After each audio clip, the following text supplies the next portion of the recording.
Okay, so today I'll do yet another tournament, and I'm joining pretty late. Somebody's already won 2 games, or a number of people have.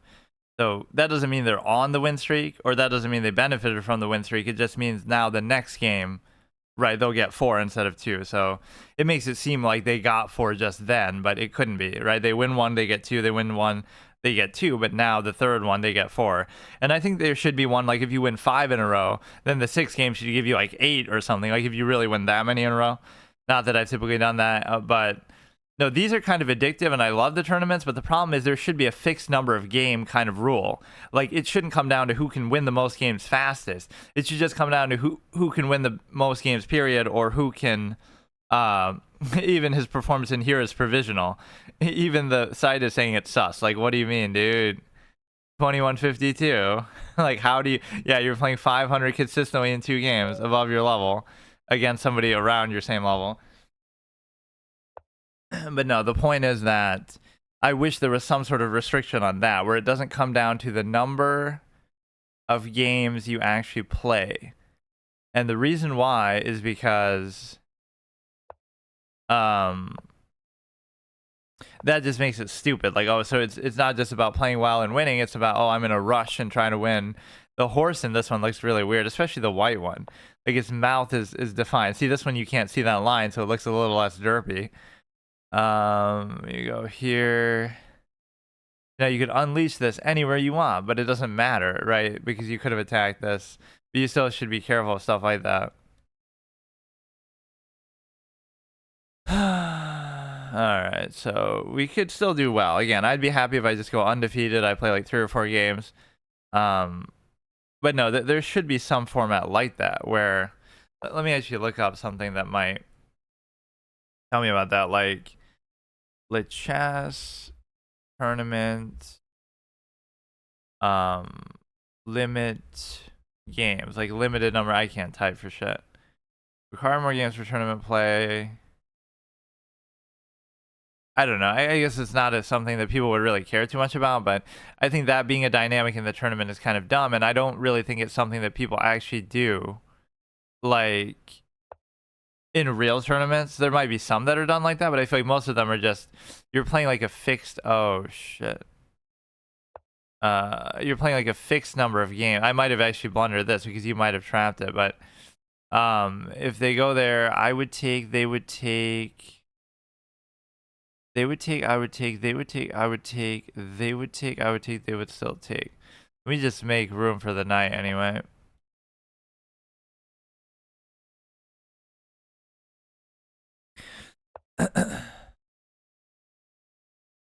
So I certainly can't do that. Even if I move this, I still can't necessarily do it. So if you do this now, I go here, or I mean, if you don't do it, I should be able to do it now. They would take, I would take, they would take, I would take, and they can't take. It arguably messed up my pawns though a little bit. Or again, arguably this could have gotten trapped out. Like I'm not treating the knight very well here. Like if they had just gone, I don't know, like if they had taken. If they take, I'd take. I could have gone back here. Yeah, that's like a meme that Magnus always shows up late to tournaments, or to a game at least, and then he'll just he'll still win, or he'll be down on time, or the opponent's sort of honorable and doesn't make the clock start until he comes, and it's like a good manners thing, but technically you shouldn't have to do that.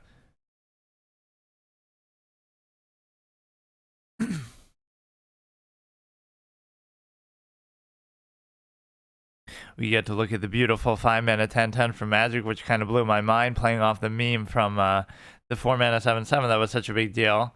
Here's a 5-mana 10/10 with no downside. Like, oh, you have to use all green mana, but as if I don't do that anyway.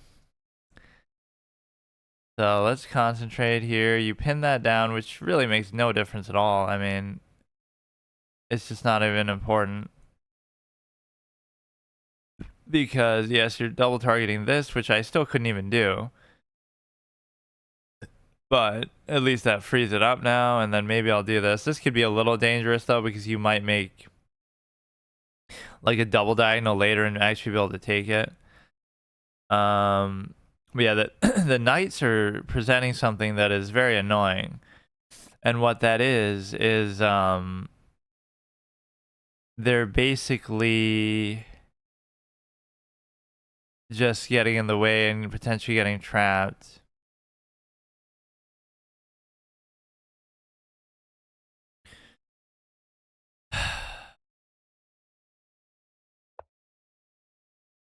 Okay, bro. Okay. I mean, you did all that for nothing. I can just get back to where I was, and now I have an Octopus Knight. And this could be the kind of game where I have 2 Octopus Knights. There's just so many aspects of chess that are inherently boring. Whether you want to say the opening, I don't even blame, because you could theoretically metagame, min-max any game like that. Oh, like the shop in League of Legends even, or, you know, whatever. People do it with anything. So that part I don't even blame. But there are other elements that are like, you know, is it worth it to take or let them take? Like, I don't even know. They would take, I would take. I kind of like my pawn structure the way it is.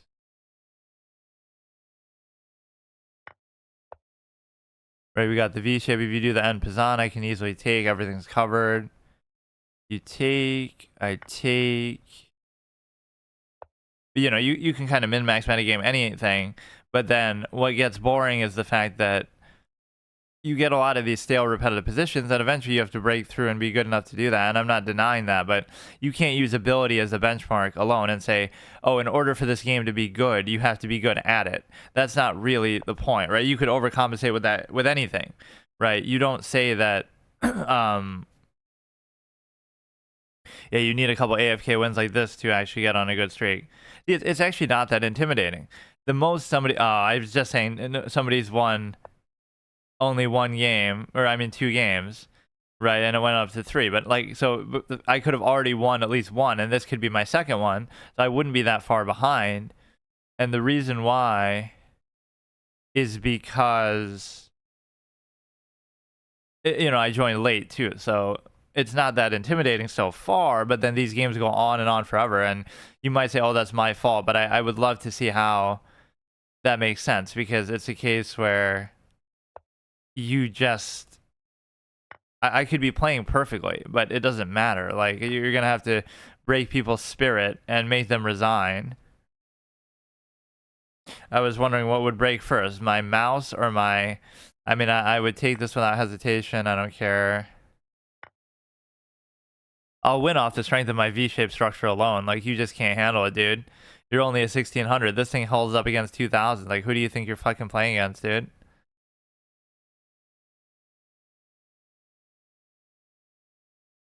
So all I have to do is, again, simplify a little more. I don't know what that double stack even does. Like, I don't get it. Wait, what? Oh, okay, that makes sense. But it's still sort of putting you in an uncomfortable spot, because if I could push out the thing, which I can't apparently do, then, you know, you think you're being all cute, but you're really not doing anything. Because, like, what does that move do? What does that enable you to do now? Oh, no, you moved the knight there, but who gives a fuck? Like, what did it accomplish? Am I missing something?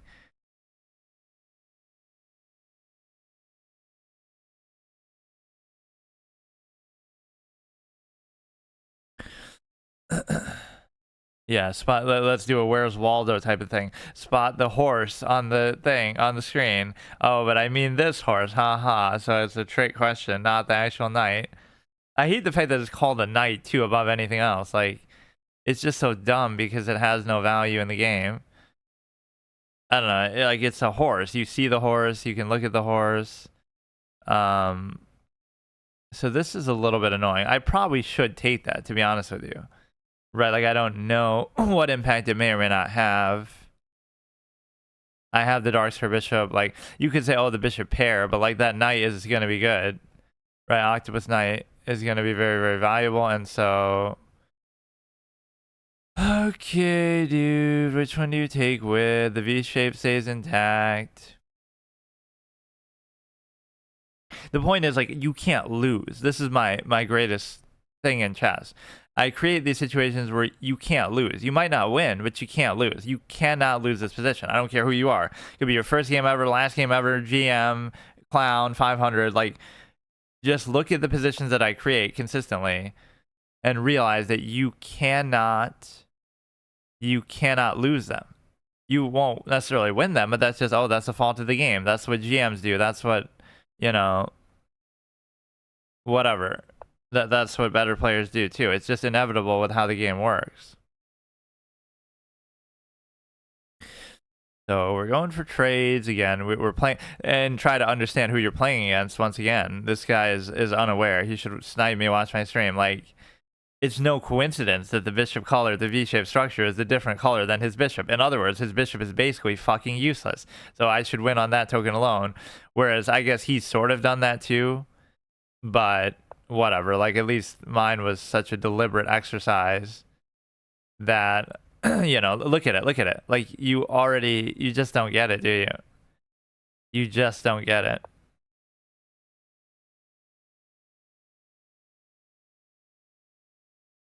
Now, it's still going to be, after all that, a draw, which is the really stupid thing, but there's nothing you can do.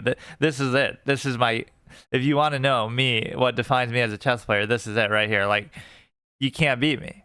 I can't beat you necessarily, but you can't beat me. It's not possible to beat me in the game. You don't get it. It was a waste of everybody's time for this game to even occur because it's literally mathematically impossible. Even if I was to make a mistake now and lost because of that, it wouldn't matter, because it doesn't change the fact that objectively I couldn't lose the game. Even if I do lose the game, even if I do win the game, it's mathematically impossible to actually do it. Now, you may have a better chance here, because with the rooks, it was getting a little confusing. So what you have now is the simple ability to consider that more than likely you can't do anything. I might even flag the guy. Oh, gee, I wonder if I should take or not, but I guess he's thinking what to take with. Isn't it just such a pain, though? Like, the king can't do anything, too, just to be clear. The problem is you're going to have to move the pawns in some sort of nuanced way that I just don't understand, and I don't really get it. Because the king can't come through, and nobody can come around to do this, and you can't really even do anything with the pawns here either. So, like, this side of the board is irrelevant. You just, like, don't even pay attention to anything there. So can something happen on this side? Potentially, and the answer is probably not. They would take, I would take... what you need is something that frees up the bishop to actually do something, and this move might actually do that, because they would take, and then I can go here. And then they can't go here, and then I can sit here, and then I can maybe come through. But we get the more appropriate move. Look, bro, look. There's nothing you can do. There's nothing you can do. But you can't get too cocky in a situation like this either. So yeah, it's a draw. You could say, oh, it's my fault, I'm playing for a draw, but it's just, like, we played the game correctly. Like, what did we do that we shouldn't have done? Either of us. Like, it's fine, dude. It's literally just how the game works.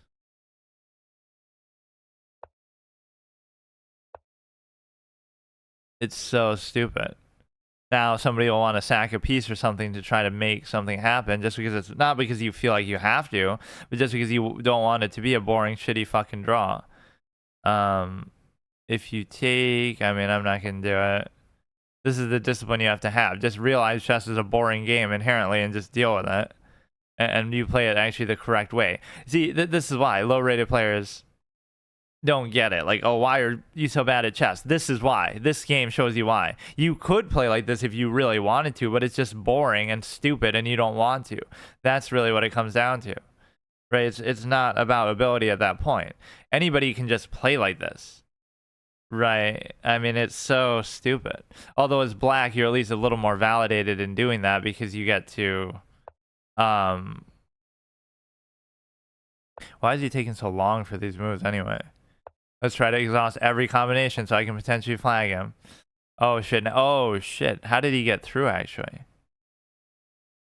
Wait, he's actually doing something now. What? Oh, that's why he was thinking so long, I guess? Wait, but how?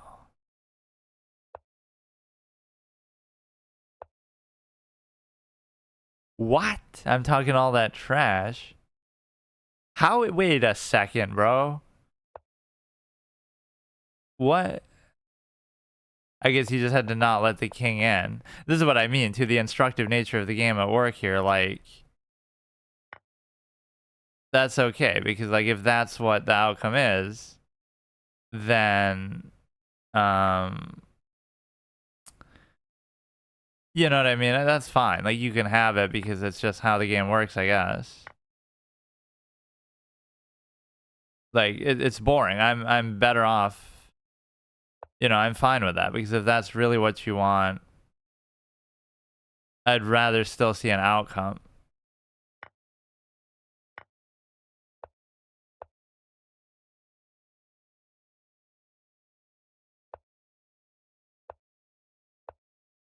Okay, bro. Okay.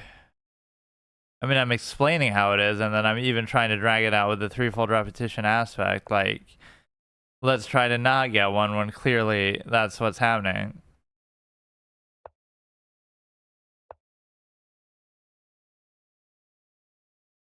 That shows you the problem with it right there. The fact that,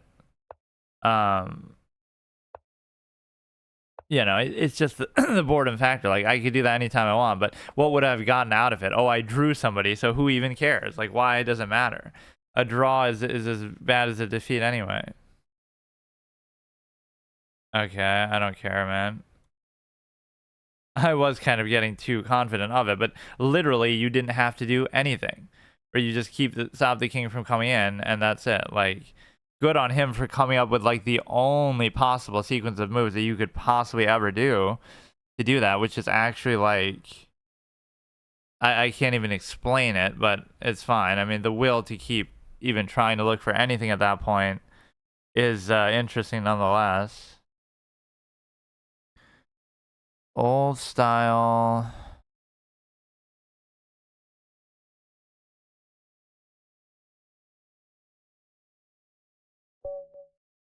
Olive board, this clown guy. Wow, that was really just, see, I'm not even really mad about that though. Like, I'm portraying my exact thing. You just have to not hate the game as much as I do if you're gonna do that. Like, I don't know what to tell you.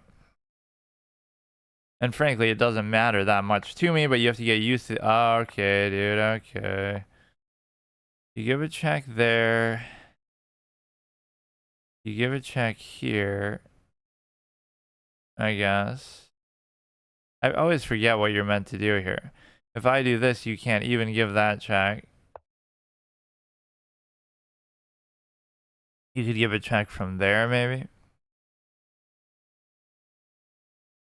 You could give a check from here.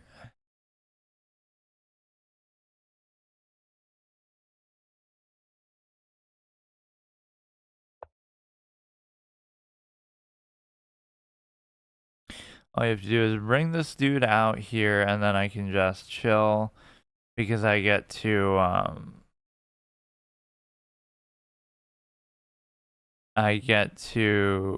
just,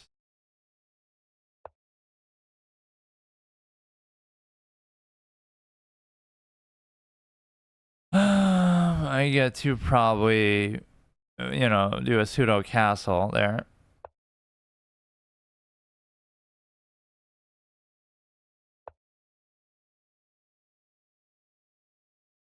Oh no, I blundered a pawn or opened my king, but you don't have to worry about it. And even this could be bad for them, because you get to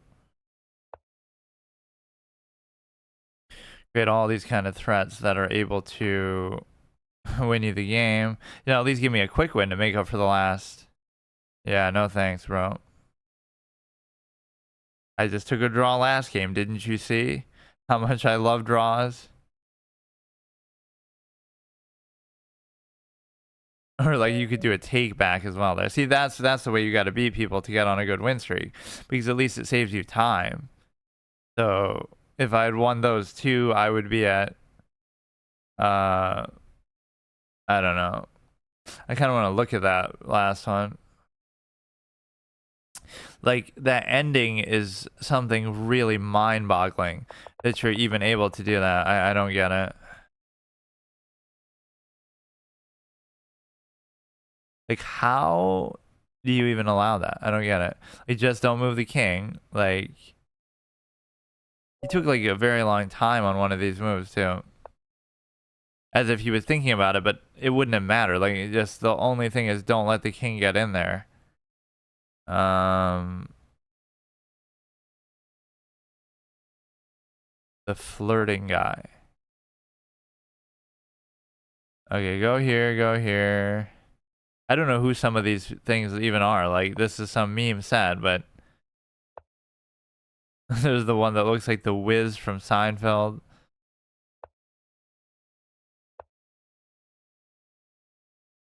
You go here, you go here. You could take, I could take, you don't take. Now you might take. If you still don't take, it's fine.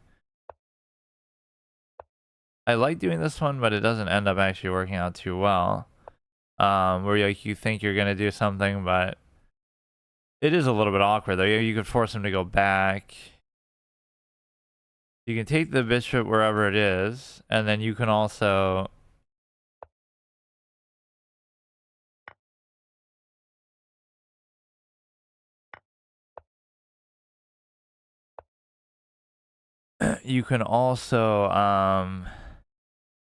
whatever, this is a pretty clean, comfortable position. Another good opponent, 1600.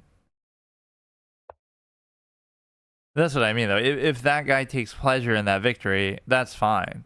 But it just means you don't understand how the game actually works, because it's a draw. I mean, a draw is a draw. I might not like them. I might have a psychological inhibition about getting them because maybe I have a winner's mentality, or I have a proper mentality of how a game actually works, which is to say,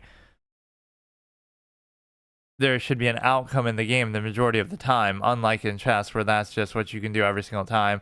I don't want to hear any nonsense about, oh, well, it's like it's because you're able to have the highest level players and play so well and blah, blah, blah. It could be low level, it could be same level, equal matchup, it could be long time format. There could be a lot of reasons, but chess is a very drawish game just inherently, right? That's just how it works. So that was a little bit unexpected, but I don't think it does anything really. If you take, I take. I kind of want to go here and open the... Okay, there we go. Open the file for the rook, at least halfway. This is my only like attacking idea that I ever do in terms of, you know, trying to open this and now do something with it. This seems very weak actually now too. And you would almost rather have the bishop here, that way... Well, maybe not. I could just try to like double attack it. I don't like leaving the rook there though either. I could create a double stack. See, this is the kind of position now where you start to like sack pieces or do something crazy, right? This is where it would be kind of worth it actually to do.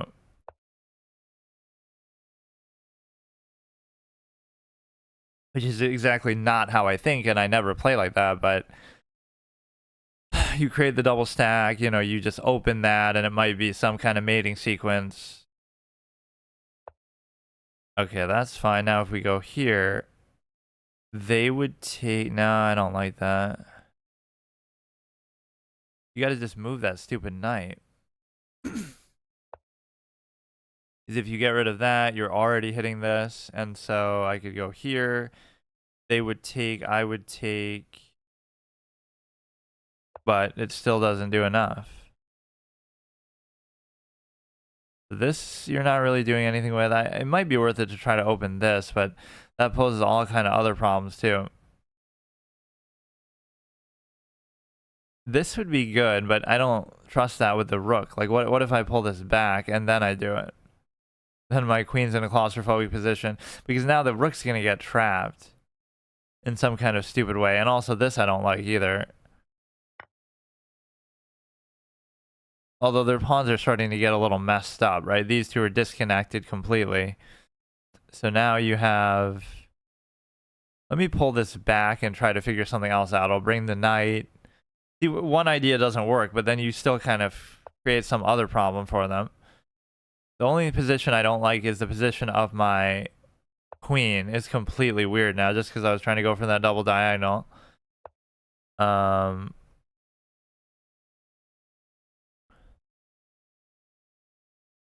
Just got to keep the pressure on in different ways. And so you got to keep switching. That's what that famous quote is, right? Like, chess can be beautiful, or it's not even that. It's the switch idea that you have. Oh yeah, see, this is cute because you do, if you take, I could take, and if you take, I could take for oh no, it's not for free though. God damn it. You keep thinking there's something there and there's just not, dude. There's gotta be something. Come on, bro. What if I do this then? I would take, you would take, it'd be the same. No, but it's still...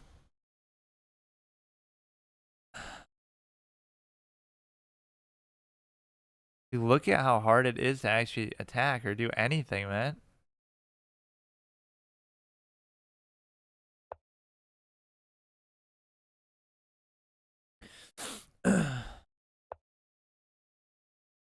Okay.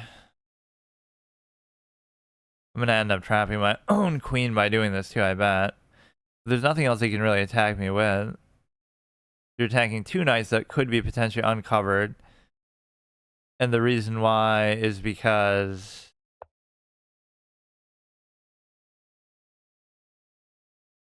he's making a lot of moves, but they're not really doing anything. That's the part that is being missed here.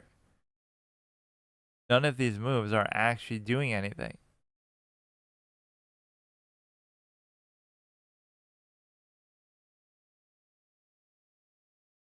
I don't get it. You do sort of get frustrated at a point here now where now I will make a mistake. It might be worth it to sack. Like, there is a time like that. You just have to do it because the position is just stale, right? You're not doing anything. You're not getting anywhere with it. And so, why does it seem like my mic just died all of a sudden? But no, you get in a position where it's very stale and very necessary almost to just sack something. Why does it seem like it got stuck? So like if I was to do this, would it be worth it? Because now you win a pawn, you're only -1.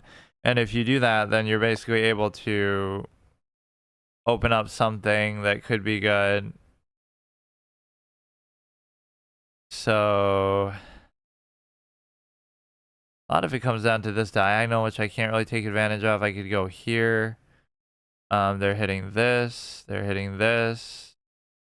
None of their other pieces are really active at all, though. I'm doing a good job this game, though, of like seeking out so many threats because it's like I keep going for something different over and over and over. And so you can't get discouraged when one of your ideas doesn't work. But I am getting a little frustrated because nothing is ever happening. And again, after all this, it's probably going to be a draw anyway. Look how hard these people fight too. Like, why is everybody so motivated? That's one thing I have to give people credit for in chess, is the try hard nature of it. Like, bro, it's just a random 1600 rated game. Like, it doesn't matter. You're acting like this is the biggest deal of your whole life. Like, you might say, oh, I'm the same way, but I'm not. Like, I don't really care. Because if I did care, I wouldn't be 15. I'd be like 18 by now. I was 17, already. So you're getting a pawn, and I should win the game because of that alone. I don't care. Shit, I almost just did that too.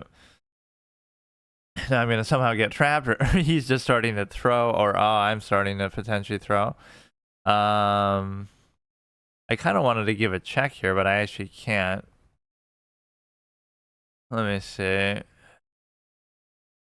These kind of moves are always annoying because I don't know exactly where to go. You should be able to get out of there anytime you want, though. Like, even when it seems like, oh, they blundered a pawn, they finally made a mistake. It's all part of the master plan, and now they're going to win. But the rooks are in such an unengaged position that I don't really feel threatened by them. Okay, bro. Okay. I mean, I just want to trade unequivocally anyway here.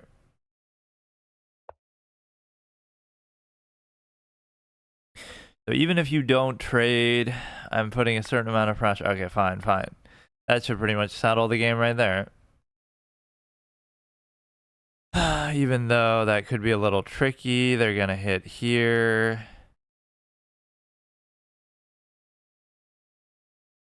See, I might have given a pawn out just by doing that. If I do this, they'll take here. And they'll also be hitting a rook. If I do this, I would take, they would take, I would take, they would take, I would still take. I guess the sequence would be I would also win a pawn effectively out of it. So even if you do take, I preserve my advantage, I assume. You know what they maybe could have done, actually? What if they then turned to a double stack? Then I guess I would go here. But if I couldn't do that, then I couldn't move mine, and I would have lost it because the act of moving that anywhere besides covering would have been letting them double take. So that actually could have backfired like crazy. I don't know if it's worth it at this point to just trade pawns, if not to protect them, but they go here, but then I could take and cover at the same time. But see, this one's so valuable. I don't know. They would take, I would take, otherwise I'd keep going, so they pretty much have to take. They could give a check. These last two games, or no, not the last one. The game before last and this one have actually been pretty high level, though, because, you know, you're getting the cheeky draw, and I mess it up, but it's still a draw, and then this one was pretty tight and annoying throughout.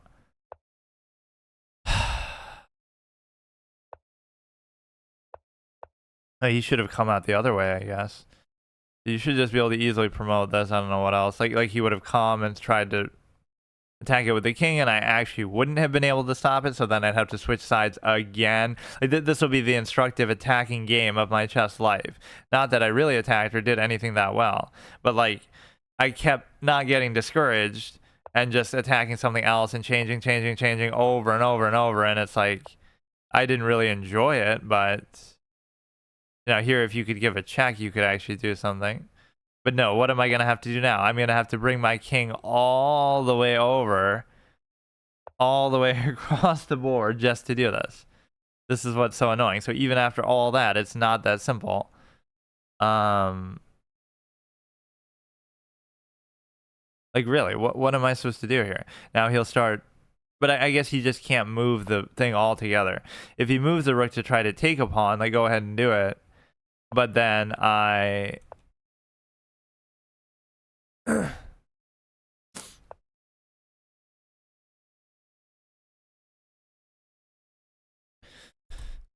would just immediately be able to promote, right? Like go after it, go ahead, do it. Otherwise, I'm going to walk my way here, which they could kind of prevent me from doing, but not really. They would have to get, okay, they made that kind of easier. They could have brought the king, their own king there. Then I would have had to switch again and eat these out. Oh my god, dude. Yeah, just you gotta live with this at some point in chess. Like, they're gonna make it as annoying as possible, and it's not their fault. Blame the game, not the player. And so now you're able to, you would take, and I would promote. Bro, you can't keep doing it, though. You can't keep doing it. You just can't. Like, it's not, dude. I'm trying to tell you something. You're not listening. Snipe me more. Bro. Okay, what do you want me to do? What do you want me to go across the whole board or something? Like, what the fuck are you doing? Fine, I'll go to the other side. I don't care. I'll go here. Oh, whoops.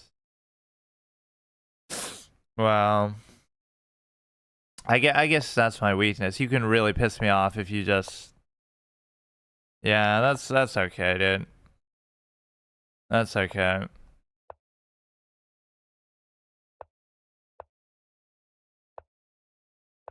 Chess is just the wrong game for people who have like a sense of decency, because It's over. You know it's over. You just gonna bore me to death.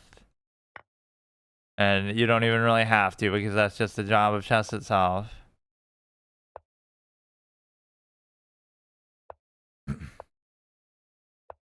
Oh, you got a stalemate from this clown too. Like, why was he even doing that, moving back and forth there? I don't even care. Like, when these games are played like this, like, I don't know what you want me to do. At a certain point in the game, just try not to get bored, and it's really hard to do. It's absolutely just the hardest thing about the game.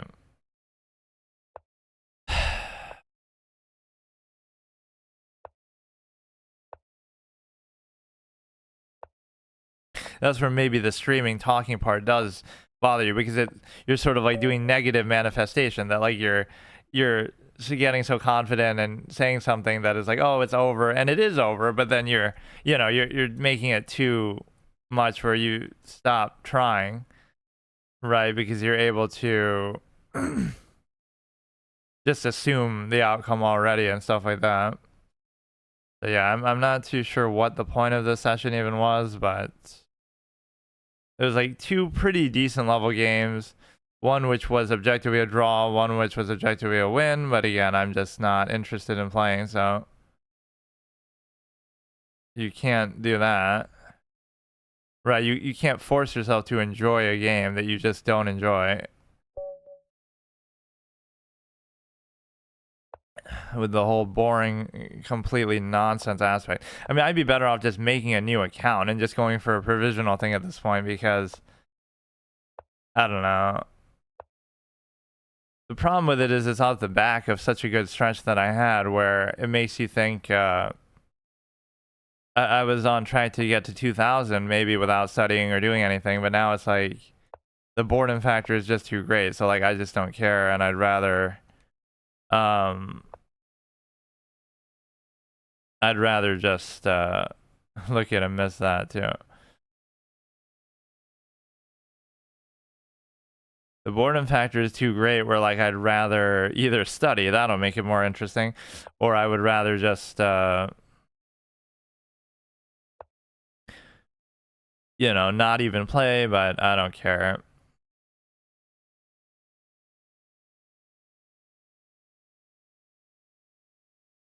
This one won't even count towards the overall thing, but that scenario does happen a lot, and the reason why is because you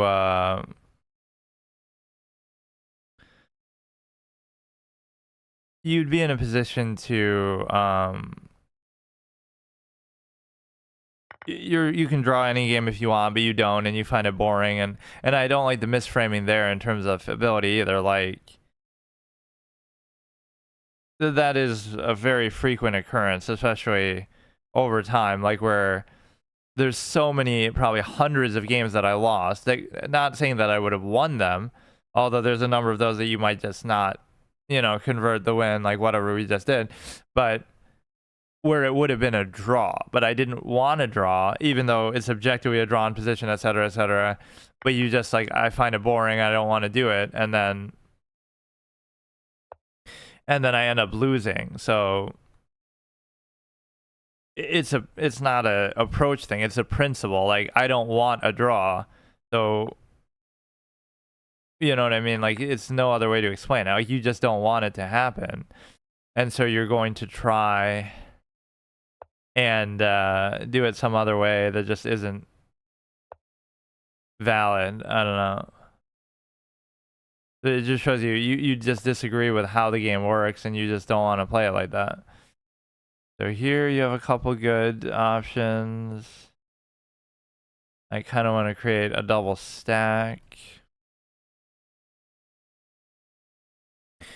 If you create the double stack, this pawn is actually relying on the rook, which is very awkward.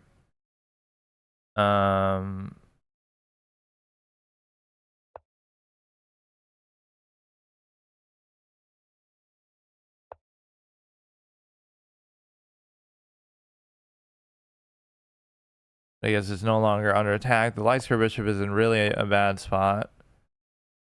And you have that, so if you push this, it's all good for you, and so you're able to potentially just, I don't know what I would do here. I could just raise this, I guess, which doesn't seem like the greatest idea, but they could give a check on a dark square, and I could just move.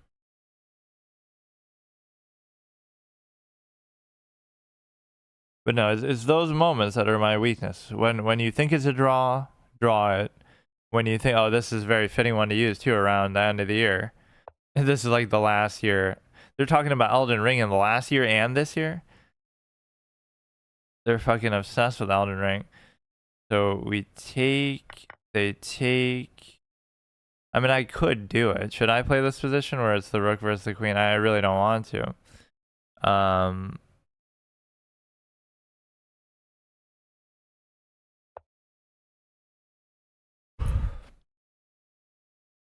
You trade one off. Now, how does this work? How does it make sense? How? Like, they act like they just did something, but they really didn't do anything at all. Like, why do I care about that? If only the knight could actually do something. Or, I mean, totally, that was their credit. But what I meant was, if I just covered it like a normal thing, it would have been fine. And yeah, these are the kind of wins that you get that really encourage you to play at a higher level. At least we got it before the ending of that. What is this guy doing? Spamming.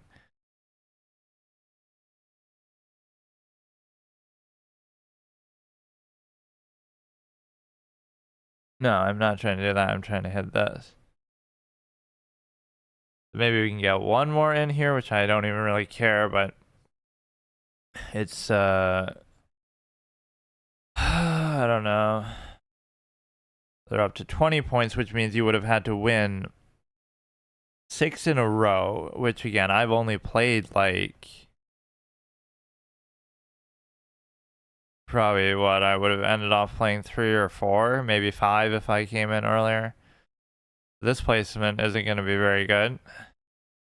Even if I do win this one, I don't know what, like, I don't know. You're not getting on like a very good streak anyway.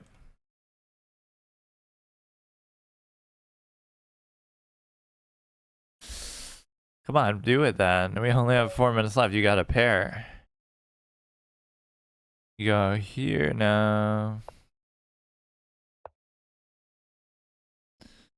This is like me playing against myself because that's the opening I always do, but I hate when they do it when I'm white because then I can't do like the King's Indian that I try to do. This is a little odd. Or that would have been actually potentially bad if they did that. Or it's even still potentially bad. Or no, I guess I could have maybe done that. I don't know what the hell is going on. They would take, I would take, they would take, I would still take. They're like me. They just make trades without any thought to them. Not bad ones, but just uncritical ones. Like, you just do it for this. Oh, do it for the sake of doing it. That's okay. We'll just do a slow 3-move castle. Why not?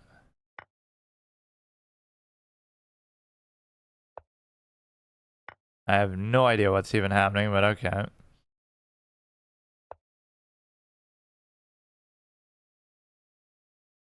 It's 1451. I really want to... Oh, that could screw me over, though. I want to bring something to an open file here. Unleash my bishop itself, which I can't even do under this circumstance. If they take... Oh, you know, they could have maybe done... No, they can't. Putting a lot of pressure onto there, which is very cute, but I mean... It doesn't really matter in the way that you would think, and the reason why is because you could always just cover, but the problem is the open file. But I guess for now it's fine because you get to Okay, can I just open this shit up, number one? So now you can go like this. So if you take, I take. You could do this here. I feel like they're missing a lot of good moves.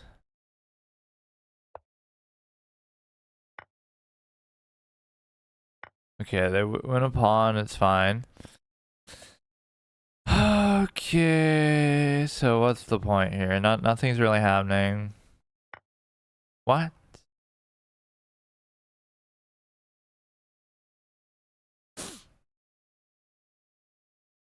They'll take here now. Oh god, you're just making it annoying, aren't you?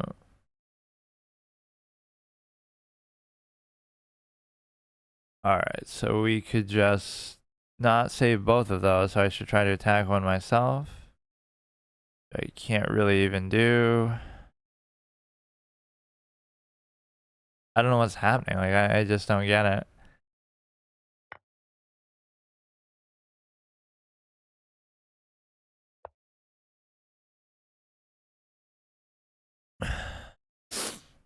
So now you'd have to stay connected to that, which you mathematically can't even do, which means I should probably just win the rook. Just as simple as that.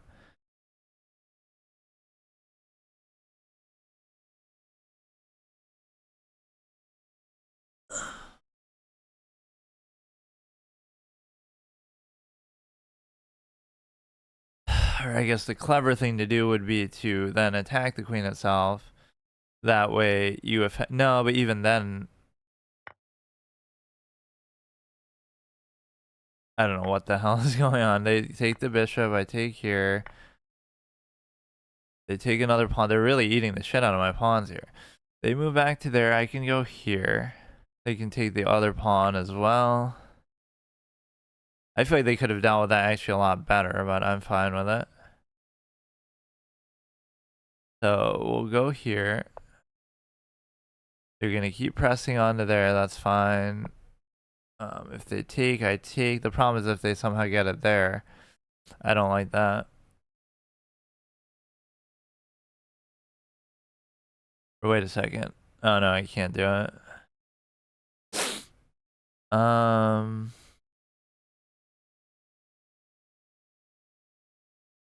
If they take it, it's fine. It's really if they keep going that I have issue with.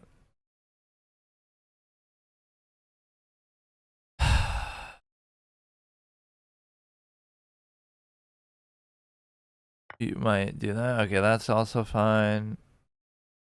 You could take there now, I suppose. Like, I could just tell you your moves. Like, you don't even have to think, just snipe me, just do what I'm saying, and you'll beat me somehow. Because I come up with better moves for my opponent than myself somehow. Which might be a common thing where you get to actually, it's easier to see it. That's why it's like cheating to look at a real board when you're playing online. At least if you could move everything around and see the hypothetical moves. The point is that it makes it much easier for you to figure out. Is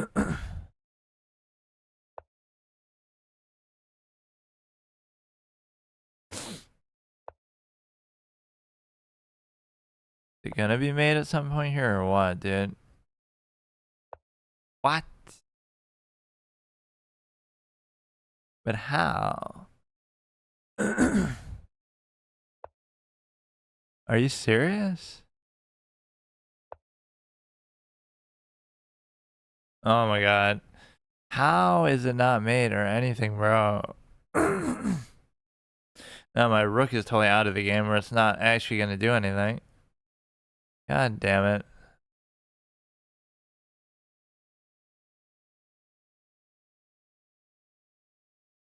I could take, they could take, and then if I could take, I could check and maybe take, but not really.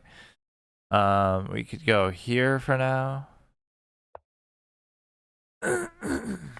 What?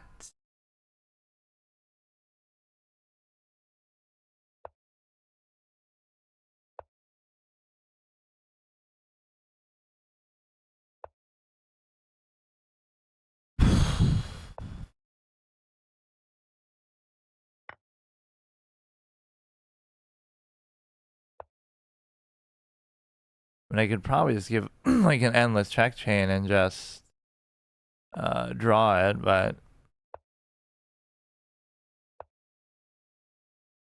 when you're playing like I'm playing now, that's probably the best idea.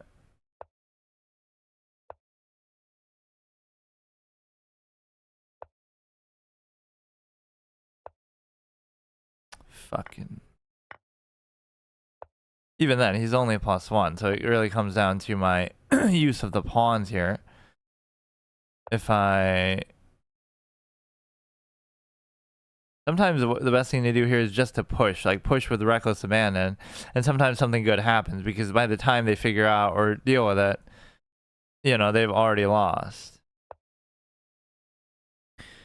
The one on the other side I don't care as much about. Can't do that.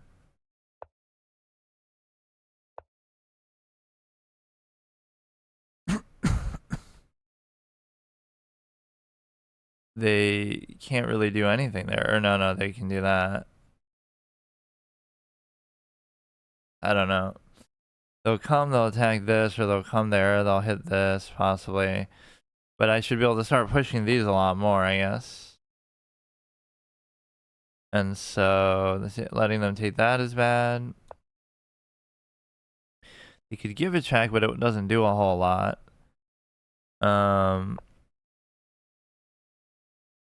Like, they'd have the light square check, but they don't actually technically have a way to do it yet. So I am worried about this one. I'm going to somehow lose to that. So you go here, which you can't. They'll check here, but then so what? Because, oh, it's actually going to be bad, isn't it?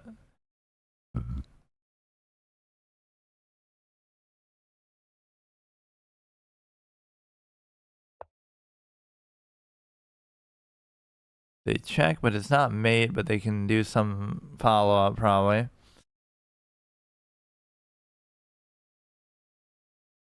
Go here, which would be kind of cute, even covered, even if they do try to do that. I'll just kind of keep pushing like crazy. And the one thing that I can also do is I can Mr. Clown, more like me. So yeah, what happens if there's a tie too? It'll go based on performance level or win-loss ratio. Like even if he's about to 20 points, one of them it's already over too. You can already see who won. Mr. Clown, performance 1700.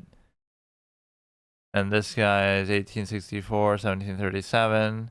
Everybody always plays well above their rating. But yeah, this one won't even count in the thing overall.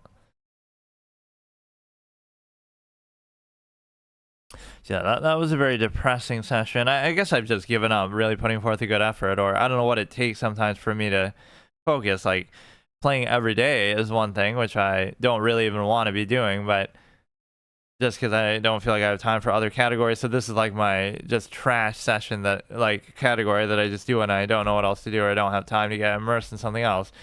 But the other point is, okay, bro, okay.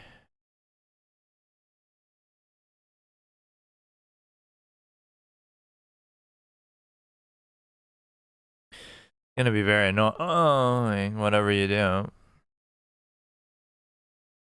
You could go here. Well, now you're really screwed because everything's on a dark square. So how are you even gonna do it?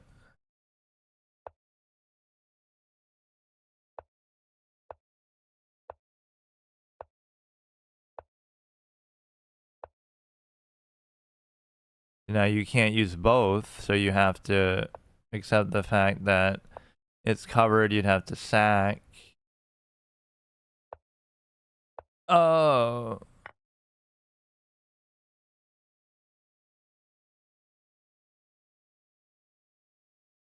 Well, that's too bad.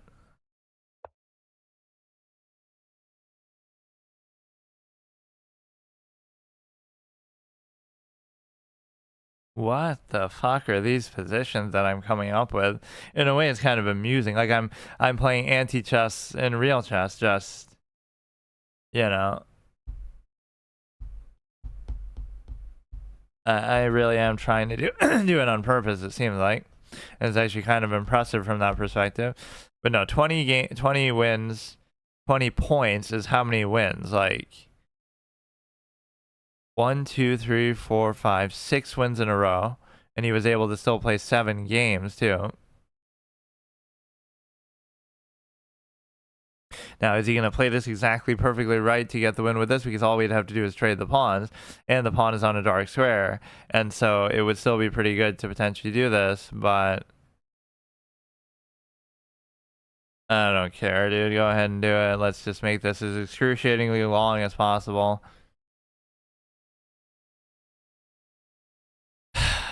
Every single game is the same thing.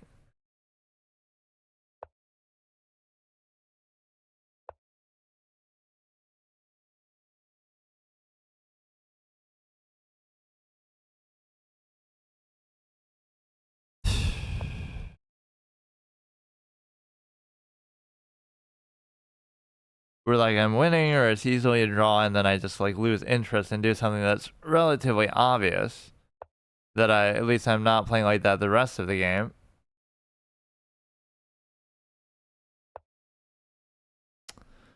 You don't even have to really do that.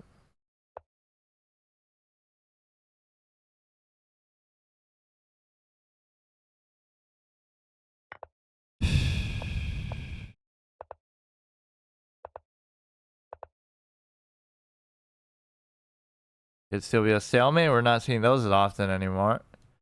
I gave it to someone like a day or two ago. But no, this is just getting a little bit annoying. Maybe I should go back to playing card games in these kind of sessions, but even that is more immersive than chess. So I'm doing it almost as a negative default thing. Like, I'm not doing it because I enjoy it. I'm doing it because I don't enjoy it. And there's nothing else I want to do when I have so little time that, you know, you don't have to get immersed in it because it's just trash anyway. Whereas if it was something, welcome to Flagistan. I like that name.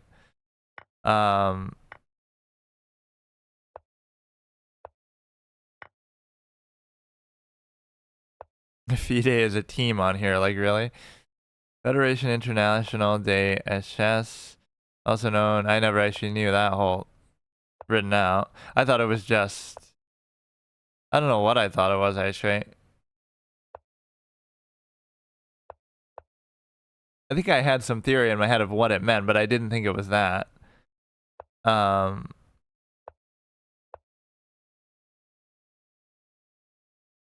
Yeah, that was kind of boring as hell. So I don't really like it too much. Well, let's see if we can analyze some of these. By which I mean not actually analyze them though either still.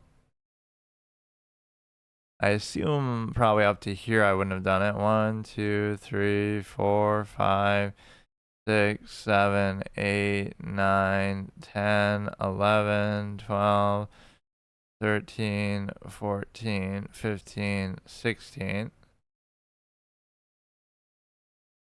Yeah, clearly I could blame the fact that I'm playing like exclusively tournaments on, oh, why I'm doing worse, but it really makes no difference at all. Like, and again, I wasn't playing very well before doing that anyway. It's so weird though. Like if you look in all these games, this graph will actually help you realize like I'm probably winning or drawing every single game, and then I just completely throw at the end in a way that again is either relatively obvious or but this one might be the opposite, like where I'm losing and then they screw up at the end.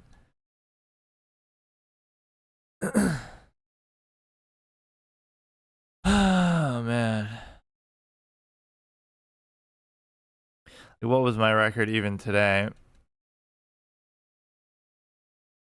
I lost one, lost one, lost. So one of those was clearly a draw and I just didn't want to take it. One of them was clearly a win and I somehow messed it up. And I think even this one may be similar. This is an alligator tooth kind of thing. That one obviously I lost. This one I got a stalemate when I probably should have won, right? I faced this guy twice and got the better of him like in both times where I'm winning and then I draw, and then I'm winning, and then I lose. You might say, oh, that's a normal occurrence. Like, there's always up and down. But when it's so clear and it's so obvious, right, and I just don't do anything. Or again, I would even... It makes it seem like this is the evaluation bar. It's like purple. But that's just because of my background. Yeah, this isn't my recap for 2024. This is my recap for 2023. Because I'm going through all my old like thumbnails for my clips on my channel. This is, yeah, like see, like at no point is White ever doing anything. It's like a wire to wire thing, but then I draw, which is still fine. I'm doing it just to troll. Clearly, I'm just doing it for content. I could always use that as an excuse because I'm doing it on stream, but I would rather just do a little better. The boredom factor, honestly, is a genuine thing, though, and it's not an excuse. It's like, why do low-rated players struggle so much? It could just be that the way you're meant to play, it's not even so much about borrowed knowledge and like, oh, you got to study openings, although that's part of it.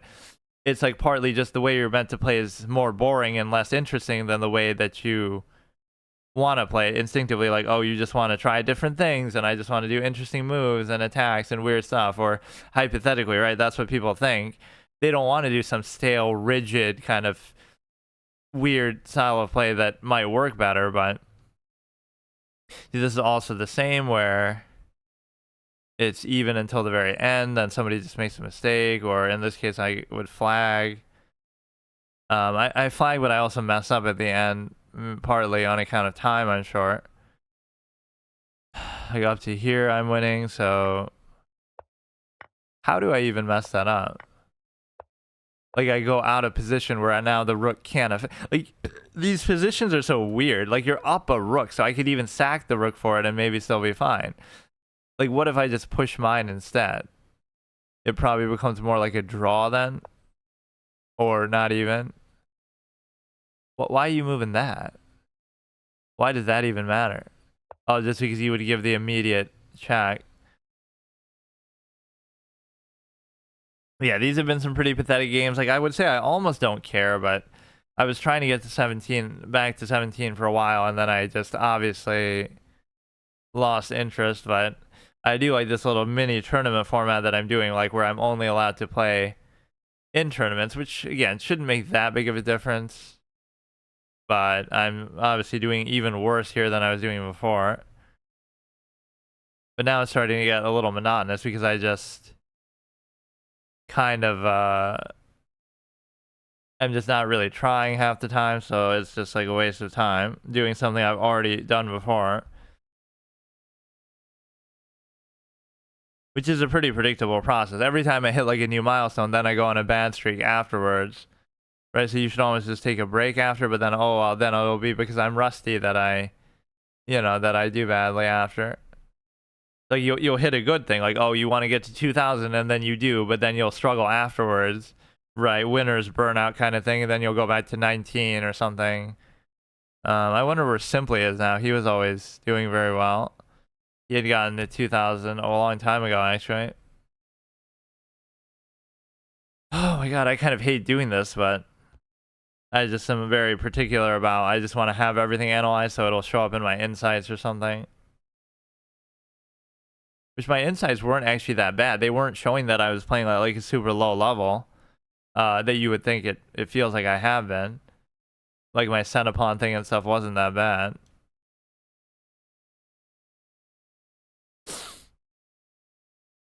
Come on. But no, there was even a Lichess review for the year. That was kind of cool. I wonder if you can see it again. Good thing I have it on video. But yeah, it showed me like how many games I played for the year and stuff like that. It's kind of a cool feature. I wonder if chess.com does that too. They'd probably have some better, more robust feature. The one thing they definitely do better is variance. That has way more variance than I would have thought. In fact, like literally it feels like over 1,000 with like Battle of Thermopylae and all this kind of random stuff. But even if nobody plays them, I appreciate the fact that they have so many. Even like Chaturanga, nobody ever plays it, but I like it so much. The original chess, Right, like, oh, Chaturanga is not a variant of chess. Chess is a variant of Chaturanga. Okay, come on. This is taking all day. I guess I don't really have to do it on stream. I could just do it whenever, but I don't really do anything, you know, off stream related to this aside from just posting videos and stuff.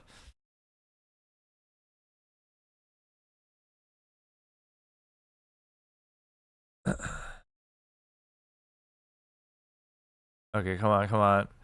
Yeah, Chaturanga was the real pure chess before it got cultural appropriation and got religious, you know, propaganda put in there with the religious imagery of fucking, you know, whatever, Christianity and stuff. Oh my god, can you hurry up, dude, please? What is all this? Or, oh, I guess these are just written in different languages. Imagine reading Lichess articles or even liking them or whatever. Or is he writing them? Oh, this is like a... Wait, what? Can anybody just do that? 22 views. Or wait, he's not even doing anything. He's a... Peace be upon those who strive. And you're showing a car, okay. Strive for material wealth. Alright, I saw like this 10 Commandments thing sold for like $5 million. It's like the hypocrisy of, oh, don't covet wealth, but then also you're selling it for millions of dollars, the very stone that says that very thing.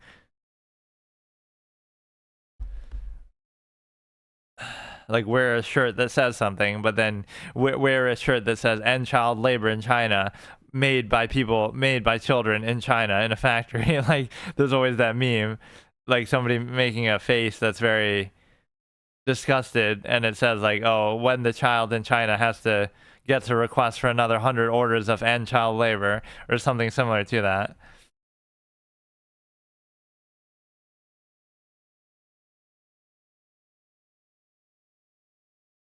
But no, there's a certain embarrassment factor too. Like, forget about me and how much of a clown I am, but just in general, like, imagine studying a board game or imagine playing a board game so much. Like, you don't think there's a certain mental dissonance that you have with that? Like, I can appreciate the results if you get to a certain point, but I would only ever feel so proud of it because, well, the only reason why I'm better than other people is because I played so much, or because I study, or, you know, treat what they treat like a game or not even a hobby as a career. Like, it's different, right? You don't look at somebody cooking food in the microwave and say, oh, why aren't you a professional chef or something? This is gonna take all fucking day. Like, oh my god. I don't even want to do it right now. Just hurry up. You have to make even this aspect annoying for me, don't you? Can't complain about an engine on a free website, but... And then it won't even let you do two at once, or it won't even let you cancel it or do the next one. It should really have that option, at least, where you can cancel it. Even if I close the window, it still doesn't. I'm reading this guy's articles before I... That's kind of cool, though. Like, what if I write an article myself? Blog. Like, okay, I'll make my own chess blog. Okay, so I'll do yet another tournament. I'm getting in this habit of arriving late. We'll go here. And see, it makes it look like I'm 8 minutes late, but I'm 4 minutes late, 5 minutes late, so I don't really get what that means. Ronaldo, every single time somebody's talking about Ronaldo or otherwise, or it should at least have the courtesy to match me up quickly if I'm gonna... Yeah, by the way, somebody's already won in like not even 9 minutes, 5 minutes. So I guess it's really 55 minutes long because it never starts with an hour. You wait in the lobby for a few minutes, but I don't know. Whatever. So the bro's on a 2-game win streak. Like, I give up, dude. You know, we got this cool penguin piece set, which I do like. We got the spell break background, which was like, I was playing. That's what made me sort of introduce my flex format, where I would play every week one game that's about to go offline, or one game that I've never played before, because that was the one that, like, oh, it's about to go offline, and I always wanted to play it, so I wanted to make a point to do it. It was like at the end of 22 or something. Now I don't even know what is what right away, but you should just know based on the instinctive position. See, look, this is my priority. I'll keep my word on this. I'm going to win every game. Or no, I might draw, but I'm going to win every game, and so that's the point. It's like, it doesn't matter if I keep up with the people here, which is basically mathematically impossible to do. I won't even blame entirely the fact that I was late. I'll blame the fact that see, now you could have taken that, but I'm just a clown, so or now it creates some other issue like, well, you're gonna do this and it's not pinned anymore, but oh no, but it's technically just a misplay of the opening by them because you get to they don't have a follow-up, and then this is also a fork on the rook and the queen. So you could do like this, but I could still take, so they don't have any ancillary like they already lost. Just give me a quick win, be nice about it, and play dead player. Blunderina, that's kind of a nice one. Blunderful is my old word that I would use. Like, what a blunderful thing to do. Or I had the emote that I was gonna do for it. Remake. You're giving up your queen. Like, I appreciate that you're trying to let me speedrun this, but then you actually have to resign. I love that. Like, they make the move, they get forked, but then they also let me take the queen. Like, at least realize, okay, I'll lose the rook for free and mess up. No, you also have to lose the queen. So that's the kind of one that gets you on the map. But guess what? Even though I won a miraculous, very quick game where they blunder their queen, I'm still behind. So what? Are they going to have to do that again? Like, is this the level of play?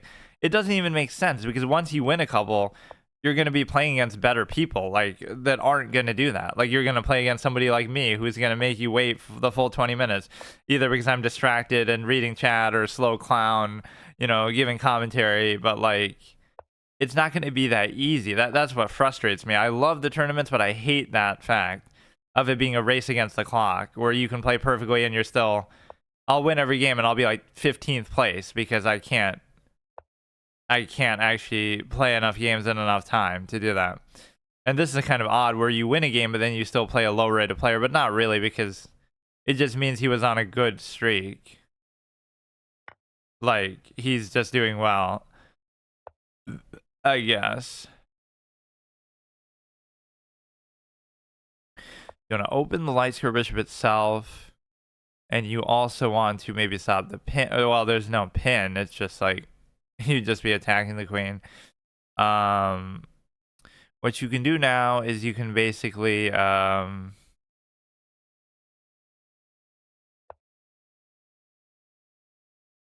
I see, like, this is one of those moves you shouldn't really make. Like, oh, it's gonna be cute and you're totally gonna do that, but you're not. So it's like you sometimes these are the worst moves that you've tried to get away with something easy, but it's just never gonna happen. So you have to respect your opponent a bit more, assume that they can see what you can see, and then try to be a little better. But I don't know if that'll make a ton of difference with what I'm doing, but if I could threaten something outwardly, then it would be worth it. But I would take, they would take, I would take, they would still take. It puts us in a very awkward spot. So they're kind of just delaying, and then it might give them something good later. Look at this, dude. Okay, I'll do that even though I don't like that pawn positioning, just to kind of force the action a little bit. And so now that's a very weak pawn, and I know it is, and I'm even saying it is as I'm doing it, but I still let it happen. They're kind of ignoring, though, my whole point of what I was trying to do. And so they maybe very well did make that mistake, or do they have some other answer? All they have to do is, like, go there. Yeah, it's like, so overrated. You know, you can't tunnel vision and fixate. Like, you think you have something cute, but it's really nothing. Even if I go here, it's fine. Like, you'll go here, but it's not like the queen is really pinned. I don't know. You'd have to, like, unleash it into something, and then it's not even covered. If they take, I could take. Really not a whole lot going on with this position anyway. I'll go back. No. Yeah, but these pawns are kind of fucked up.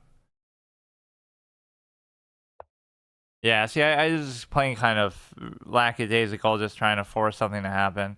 If I win this one quickly, I could catch up, but I don't want to think like that. I just want to win every single game for once, which I think I've done before, but usually you still don't win the overall thing, so that just makes me angry. Like, it's so hilarious. Right, you're undefeated, you're playing perfectly, you could play literally 100 accuracy, whatever, but no, fuck. Why did I do that? It's not a huge deal, but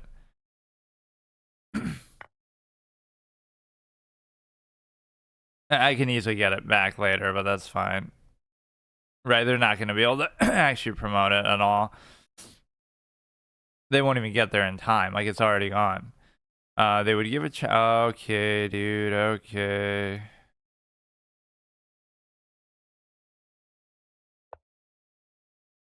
Let's see.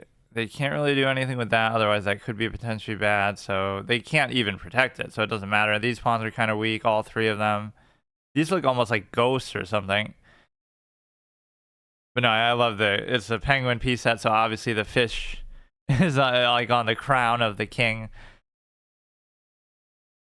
The queen looks like a pineapple or something. I don't really get what that's supposed to be. But no, I do like this set, and I think I liked using this one with the Christmas background, but that one no longer works. Like the red, and I guess it is kind of Christmas theme maybe, but that wasn't the point. But no, I was using it with the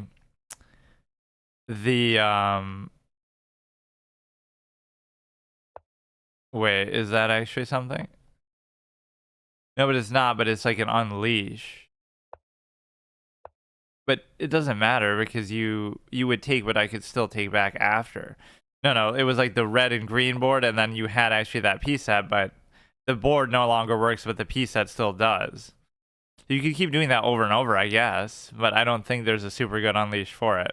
Right? You'll just keep doing it, and you can do that, and then you could have gone there, I don't know. If you... I really have no idea what's happening. I should just try to trade. Now you'll do the check again, and then you'll be able to go there, and then I won't be able to necessarily do it. So, if I just move this somewhere else altogether.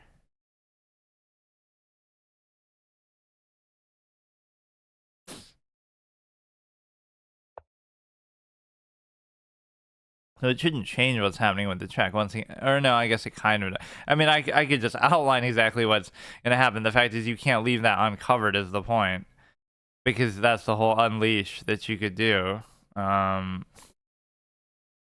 even doing this is okay, I guess. If I could just trade something off, it'd be so much better. I don't know if this would create like a mating situation or not for them because... Okay, that's it. That's all I needed. Now there's nothing you can do at all. Unless you have some force sequence, but I don't think so. You could do... you have a couple of checks. I don't think I'm really going to win this one. But... I don't know. Wow, they play so good for a while, and then they kind of get sloppy, but maybe they have something brewing. Yeah, I can just ignore it, though. I can ignore it. You can't even give it check, so what's the problem? No, he played unbelievably well, though, throughout most of the game. And then now he's sort of messing up a little bit. I could almost just try to fire this one out, but this one's going to be a risk factor as well. You would think I should still be able to switch, though, if it becomes a problem. Like, I'm not actually going to be able to do it, but now if they take it, I take this. If not, then I keep going. They shouldn't really be able to promote it or like adequately cover it anymore. So they got to make a decision. Either they take mine or I promote, or I'm going to take theirs. Or like, you know, you have to do it. Or I'll just get it first and they'll keep it. What the fuck is he doing? And now I'm even still covering it, so that makes no sense at all. Now I could just sack for it even if I had to. This guy is like unbelievable. He played like better than me in most of the game. Oh shit. No, but that's the same. That's effectively like sacking it anyway, so that's still fine. And then he played so badly in the end game, but I might still mess it up. Okay, you can't give a check there. We try to go here. It probably should still be a draw, though, sadly. This guy's up to 8, which to be fair, I did join late, so maybe if I didn't, I would have been better off. You might be able to guarantee the take on this one. Just a lot of dancing around. This is what I hate, though, the repetitious thing where you almost are just going for a threefold repetition or something stupid like that. This one could be very good, actually, now that I think about it. I don't know.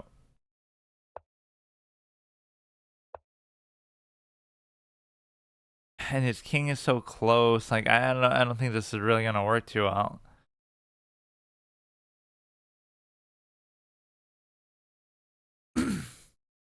Yeah, end games are a lot harder though than you might give them credit for.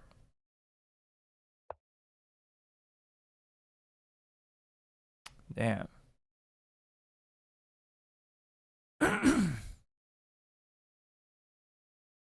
I kind of don't even understand what's happening. I could take the I could take the pawn here. Like, you got to keep switching. I keep thinking I'm going to commit to this pawn, then I have to do a different one, which that was kind of worth it because even that check isn't that big of a deal now.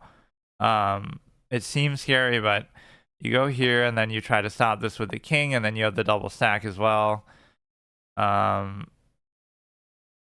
I'd like to pose this as a thing, but it's not going to actually happen. Okay.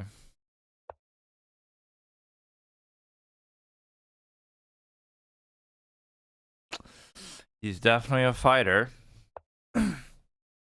You would think this would be good, but I don't know.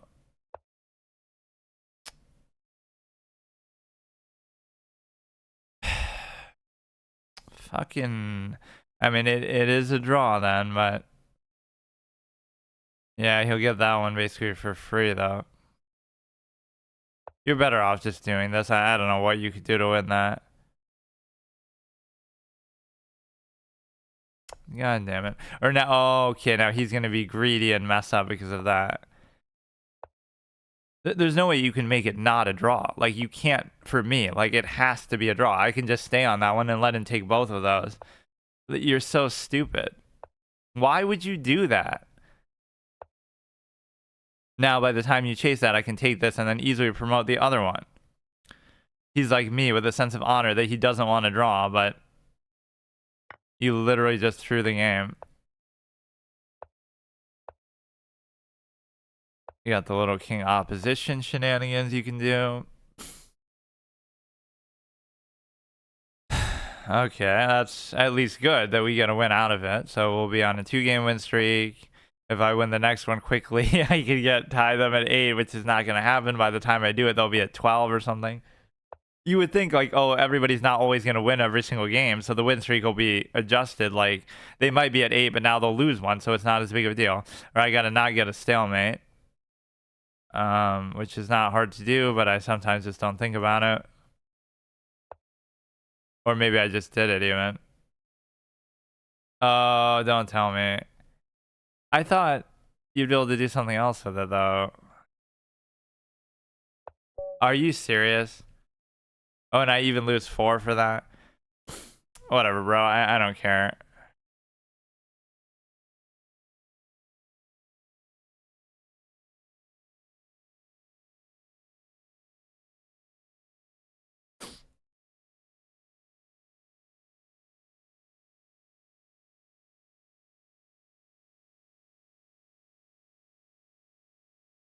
Well, that kind of ruins it. No win streak or anything. And draw. I mean, I guess it counts for 1 point, right?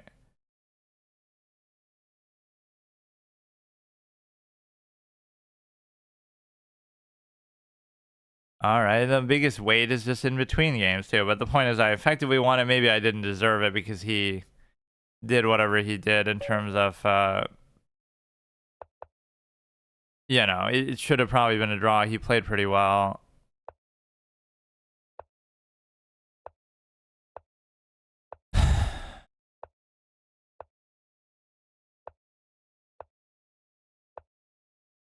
It's kind of an odd move, that one pawn. You never see that.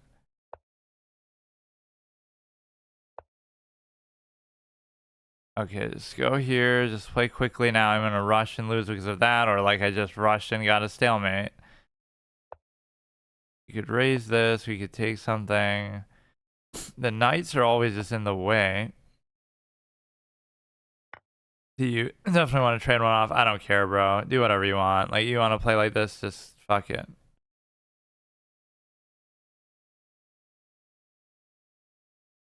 He doesn't have any bishops, so there's maybe a limited number of things he can actually do here. You know, you could take, he might try to bring the rook there. Got to trade something off as soon as possible, or you'll have like the double taking capability now. If you like, well, maybe not though. This is where the knights are literally just like in the way. They're not even doing what I want them to do.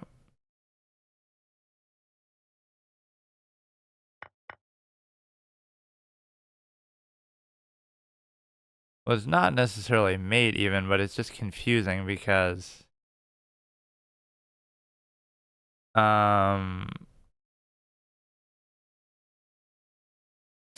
they could go here, I could go here, and then it would be mate, but I can easily stop that by well, first of all, I have to give it room too. Like, I have to give myself room somewhere to go, and then they'll go here, and then it'll be mate because I can't move. You have to both simultaneously cover this and let myself escape through here. And I guess the way that you could do that is with this, but then maybe they'll fuck it up some other way. This maybe could work. So you check, I go there. You check, I could go there. This is also covered now. Hey, Wormius. Curse just says just a bunch of innocent little penguins.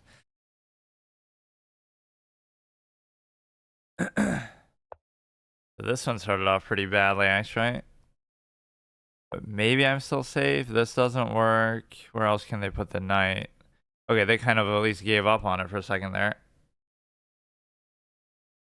I hate when people play like this just out of the opening. Like, just let me actually do something simple and then try to attack later. Like, now they'll have all kind of tricks, probably. Oh, they can't even give that check. I guess I didn't even think about it. You always just got to give yourself that one little square to escape to. This might not even favor them that much. That's the whole beauty of it. It looks like bad for me.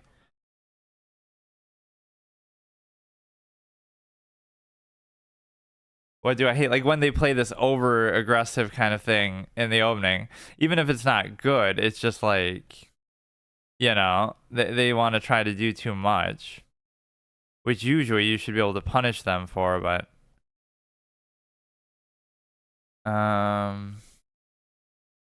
you could just take this. I don't really see any imminent threat.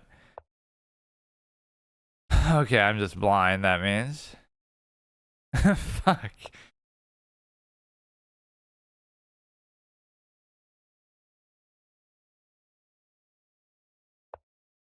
Okay, like look, he's trying to do so much. It's not enough that he won the queen. He's got to do that. Like, just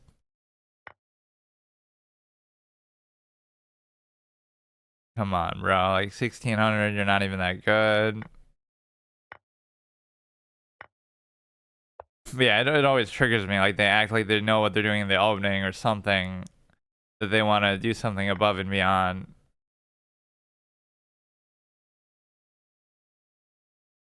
Like, yeah, because you're probably good enough to punish it typically, but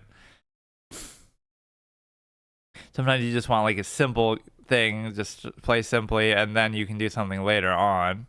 And if both players are good, you would assume that should happen. Like, you know that whatever threat they're going to do isn't going to work because you're both going to see it. So they won't even bother trying to do it.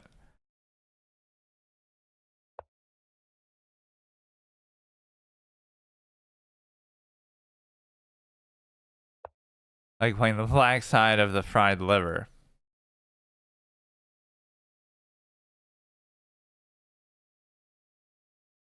It's weird. Like in my recap, it showed me that I played so much of some other opening. I thought it would be either the King's Indian or the King's Pawn thing, because that's just the same thing I always do every time. But it was actually some reactive thing where I'm playing the black pawn to counter the King's Pawn opening, just because then I don't feel comfortable playing the King's Indian. So that was actually my most played opening, which I don't even know what it's called. But yeah, it's like I'm not doing it with any sense of purpose. I'm just doing it reactively. Now we get another curse set here. Okay, let me change my art quickly. As is tradition, whenever I lose a game. This one started off so well too, because the tournament, because I won the first one so quickly. So then you can get on a good streak and potentially lead, but I just can't win consistently. Or then I drew the game that I should have won there with a very simple pawn endgame position. Okay, let's go back in there. Let's see what they're up to by now. In the standings, they're up to 12, which is not that big of a deal. Like, I've played 3 games, and I even joined late, too. Sandra Bullock. Go here. I don't mind this one, but I guess the knight isn't very clear what it is. These two at least make some sense. Okay, we'll stop the pin before it even happens. He's just kind of like a funky hairstyle. Okay, you go here, go here. Do you ever do these tournaments on here, Wormius?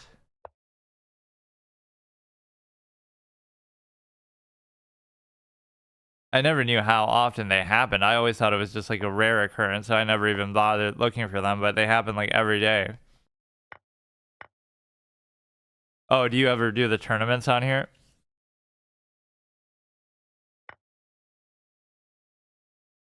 Let's see, we'll go here.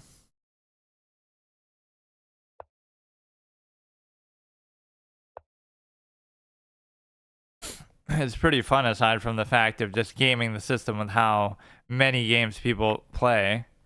Like, they'll play way more than I even have time to do. But I guess I could only really say that if I do keep winning every single game, then I'll get pissed because I win every game, but I still lose because they're just outplaying me or outnumbering me in terms of the games they're playing. Only blitz for bullet. Yeah, what are my ratings in that anyway? 1,300, 1,000. Makes me seem a lot worse than I am, but I definitely suck on time. Which is something that I wouldn't even really mind, but you know, it creeps in here too. Like, I don't really care about those for now because I'm not very good anyway, but at anything. But then if I get in time pressure in these games, I screw up too. But then sometimes I just play in a hurry. So this is... Okay, that's a good move. In fact, that's kind of a great move because I can't do anything about it at all.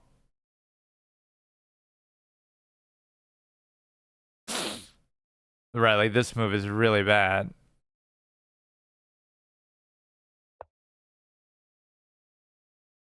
This pawn's a little odd. This pawn's very out of place.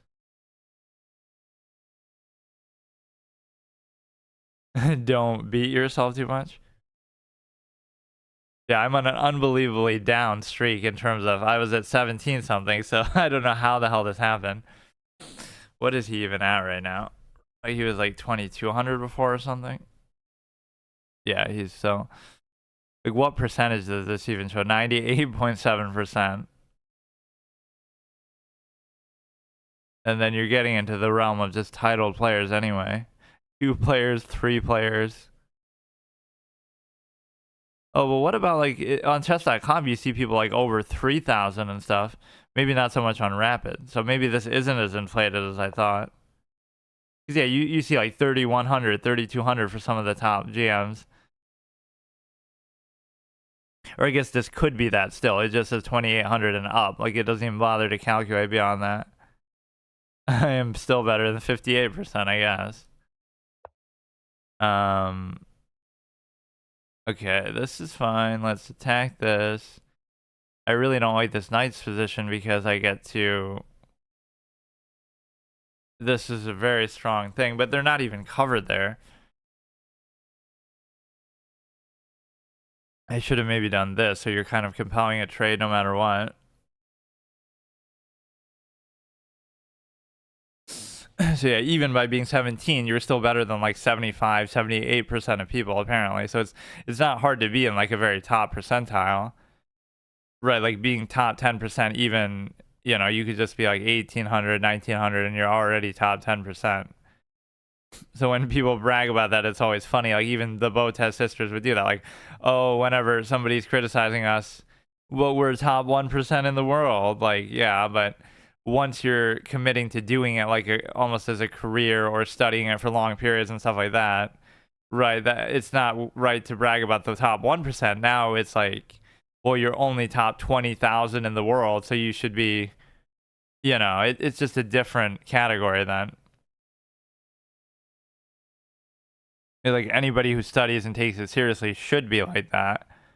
So now it's a question of how good are you among similar players who also study and also do that.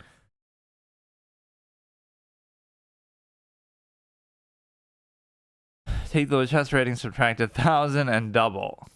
And then it's chess.com. Subtract 1,000 and double. So if I was 17, then I would have been 7. I would have been 4. Yeah, that sounds about right, actually. I would have been about 14 to 15. Or more so just like subtract about 2 to 300 seems to be typically right.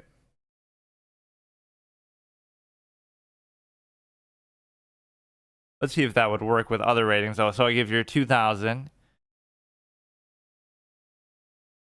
You subtract 1,000 and double, so it'd be the same then.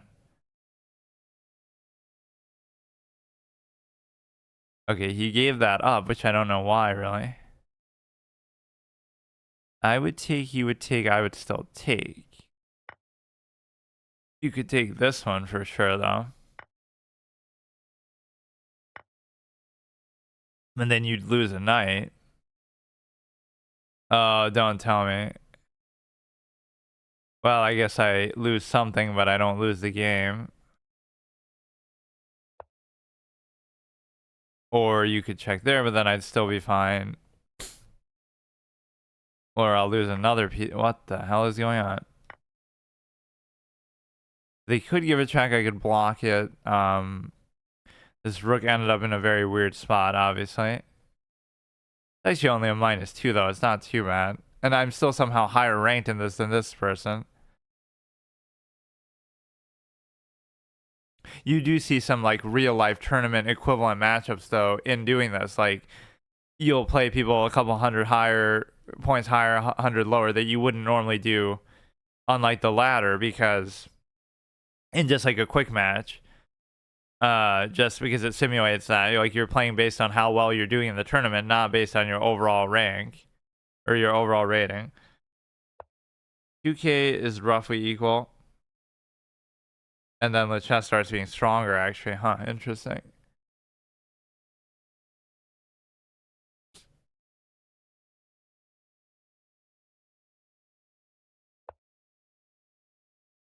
Or yeah, like certain time formats get extremely inflated too. Like that's where maybe I've seen the 3,000 rating and stuff is in Blitz and Bullet, where it just starts to become a bit of a farce, where obviously there's no such thing even as a 2,900 in real life. Or maybe I'm wrong, because there are times where people talk about that, like, oh, Magnus or Hikaru was once 2,900, but not overall, just in Blitz or Bullet or some certain format, even in real life. Because they do track those separately. So technically there has been a world's first 2,900, as much as everyone jokes about it. There's like that meme with Norderbeck, who's supposed to be, however you say it, Norderbeck, who's supposed to be the world's first 2,900. Just because his growth rate was so immense at a young age that he actually was on track to do it. Okay, I can't even do that. I could check and take, which I probably shouldn't do with how little I have here. When you're down material like this, you shouldn't really do that. I would have had a better chance with 2 rooks versus that, and like just play around the bishop, play around the light squares. I mean, he could choose to take that one instead, I guess, which is interesting.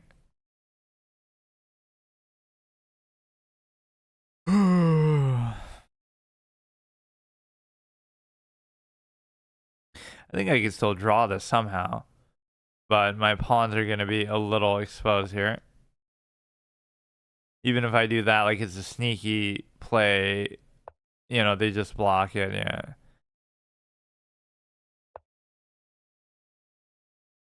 Although the pin maybe is not something you really want to do right now.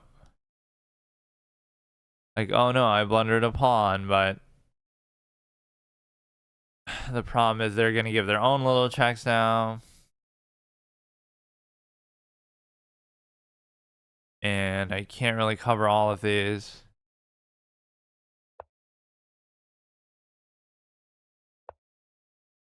But yeah, definitely the, oh god, speaking of getting pinned, I'm just not even paying attention at all. But no, yeah, some of the faster formats can get a little crazy. Or what's funny is on here in classical, even I was like top whatever 10,000 or something compared to like top 200,000 here at a similar rating, and the reason why is because so few people do it, whether it feels because people are cheating or something. Like all the high rated players don't really it doesn't really, oh, it's not even letting me see it now, but high rated players don't play it, so it's not competitive at all. So like you could be 2000 and you'd be like almost the best player on here. A good way to show that is even here, like the highest classical game is only 2100, so it almost seems like it's deflated, but it's just more like better players don't even play it or care about it. But yeah, what is even his in there? Or like Little Fire Rat is obviously so good. He's 21, so it's similar, I guess, but it just seems like people typically don't care about it. Everybody all of a sudden started doing this, using these little fairs, because I think it was there for a long time, but nobody ever did it. 22, 2275. He's definitely had a bad streak. Or what you can kind of do is try to game the system with the provisional basis too. Like I could stop playing rapid for a while, and then when I do come back, then if I go on a good streak, I'll gain a lot of rating in terms of like, whatever, you'll get the provisional boost, but it's also a minus, because then if you lose, I guess I'll just do some other format since I'm getting destroyed in that.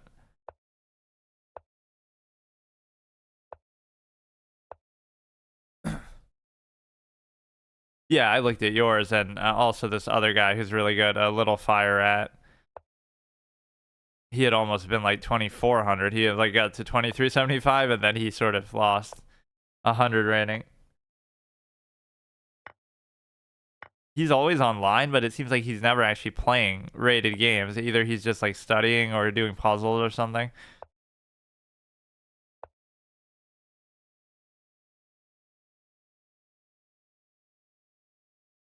But yeah, maybe I should just relent and finally do that. Either study or actually do puzzles and stuff. I always hate doing that.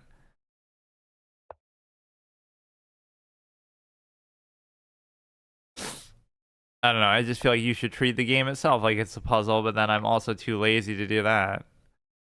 Especially in classical, you can actually kind of think like that. That was definitely the best, most immersive thing I've done, though, so far, is just when I was playing classical and taking it seriously, it felt like it was so much more enjoyable. And just that's the right way to play in terms of, getting yourself to really think about what you're doing and trying to understand it, etc., etc. And then once you're better, you can worry about it. Worry about trying to be fast and stuff like that. Like even here, I could just speed run to 1500 because every game is going to give me a pretty good amount. So you can kind of cheese it whenever you get like stuck. Like let's say I got to 17 again, and then I just take a break, and then I come back and win a couple, and that'll get me to 18 or something.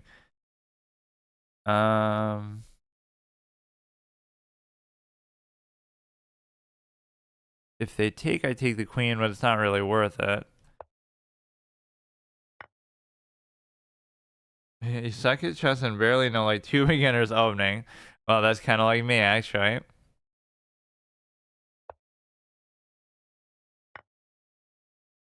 But yeah, I mean, that's pretty much what you have to do. It's not even like whether somebody's good or not. It's like you have to study. You can't play the game and not study. And even people who sometimes people will try to say that, which I dislike, where there's like a 2000 player who was saying that, oh, they've never studied or they don't know openings at all. But they either mean it at a higher level, like they might not know all the variations and stuff like you would talk about for GMs and whatnot. But I'm talking about like just on a basic level. But also, the problem with it is, you know how I know that every 2000 has studied? Because the other 2000s have studied too, as in you're playing against people who have studied. You can see it in their play. Like I've played people, I like that, 1900s, 2000s, whatever.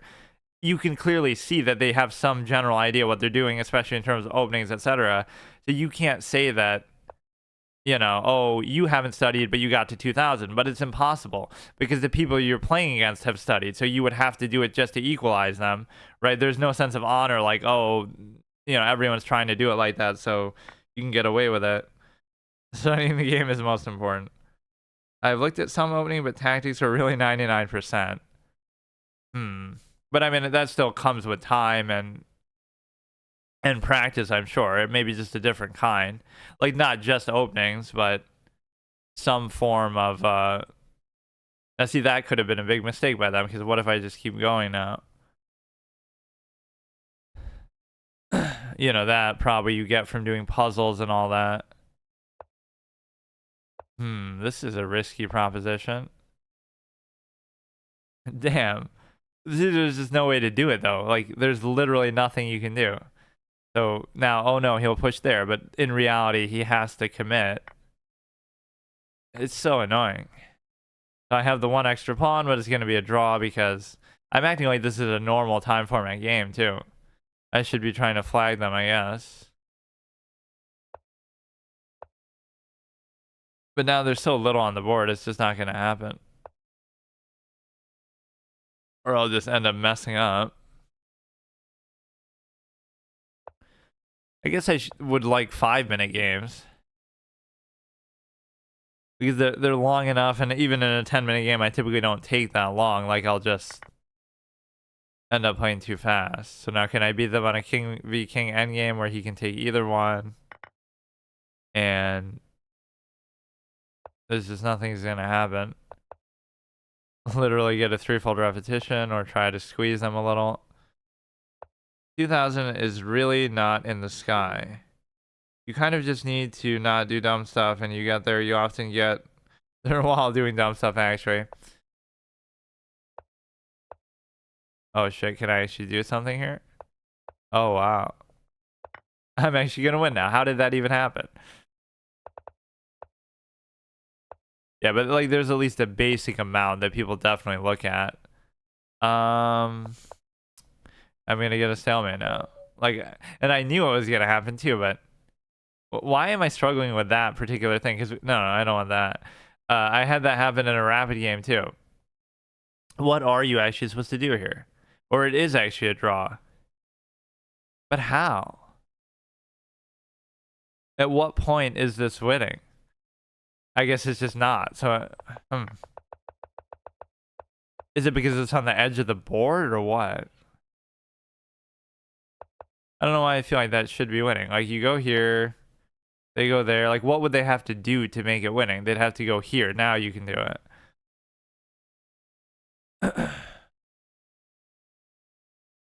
I guess I could try to do this one too, but I won't have time. 14 minutes. I keep going in these with high expectations and then I mess up. Let's try this one. But it won't matter that it's in a tournament. Like, what's even the point then? Because I don't play this time format anyway. It just makes you play kind of weird in different ways than what you normally do, too. which could be fun and interesting, but it's really just deceptive because you're trying to turn a turn-based game into a real-time game. And the same people that would say, oh, chess is so good, chess is so perfect, are the same ones that would do that. Like, well, if it's so good, then why do you have to make it come down to real time? Is then like, oh, let's make it like a sport. Yeah, they keep going back and forth. I just want to trade everything. You'll catch them off guard with something like that. Like how they just caught me off guard, but it's kind of, oh shit. Damn it. It's a case where, it just teaches you kind of the wrong thing because you're worrying about like the wrong aspect of it, right? Like you don't know what you're doing anyway, so why should you even care? But like really, I hate that for low rated players that they would, oh, I'm going to try to play Bullet and be like one of these streamers and stuff. It's just dumb because whether study or not, it's just like you're doing it the wrong way in the sense that you're not getting anything out of that. Nobody really knows what's happening. Even at the higher level, people sometimes will say that and make fun of it. Like, you're just doing random things. That funny interview where he's like, you get drunk the night before, you don't really care what's happening. You just kind of flail around and do random stuff.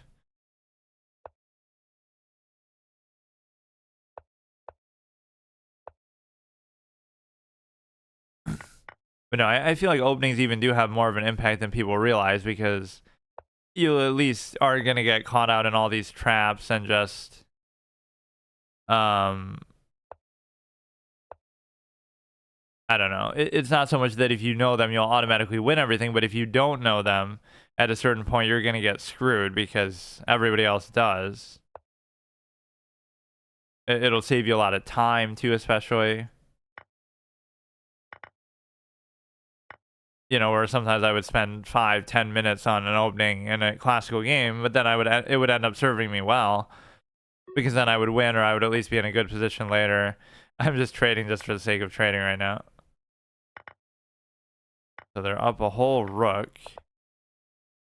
And I'm down on time.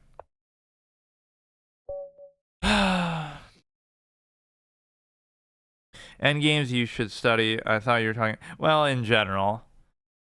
At some point, I don't even understand how you study end games because they're so specific sometimes that you might look at the most common ones, but see, the opening makes sense as far as at least to study theorizing meta shenanigans that people always complain about because it is a fixed position that you can guarantee every time, especially as white.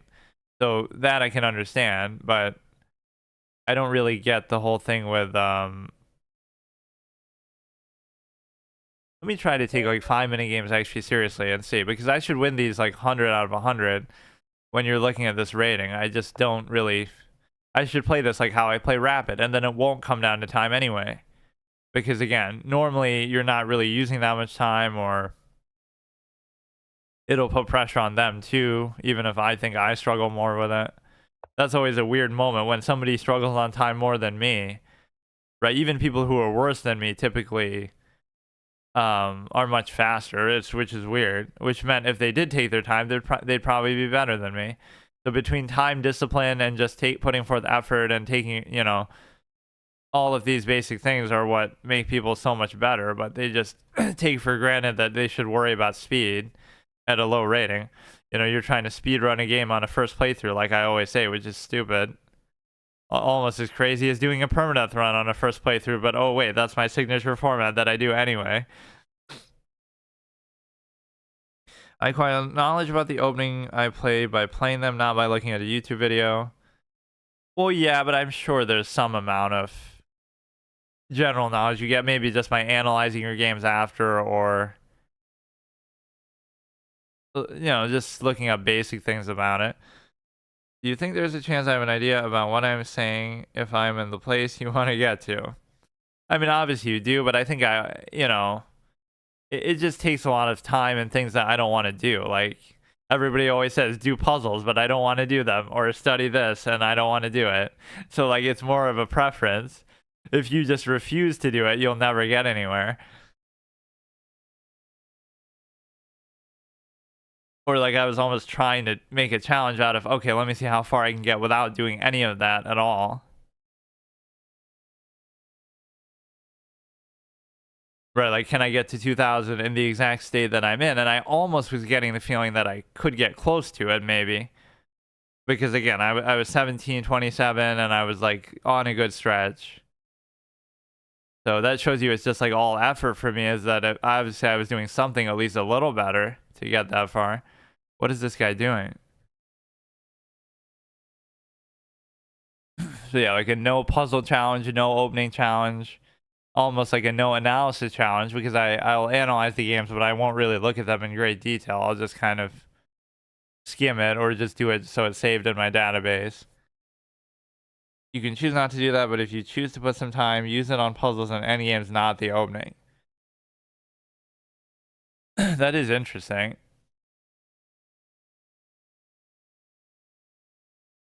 I feel like maybe at the very low level you'd have to look at that, because you'd have to see like, oh, I lost to this trap, and so I have to figure out why I lost and not do it again, right? But after a while, that becomes a less of an issue. You kind of have to look at like, where are your games being decided? So if I'm losing a lot in the end game, right, or failing to convert a win, I should look at that. Or if I'm losing in the opening, I should look at that. So that's kind of typically what's happening with me, is either I'm losing on, at least at a higher, better level, I'm either losing on time. So like I'll play it really well and I'm never losing, but then I'll just flag or I'll make a mistake because I'm worried about time, right? So that you just have to do through practice and repetition and whatever. That's not really a particular phase of the game issue. It's just you're just slow in general. And then the other issue is I'll maybe over trade. So like I love to trade everything all the time. And so I'll make one trade too many, and that one will be the one that messes me up. Or oftentimes it'll take a win and turn it into a draw, which I'm even comfortable with that. But you have to be a little bit less lazy with it. I get that you feel like, but I was in your place already. I'm telling you, end game not opening.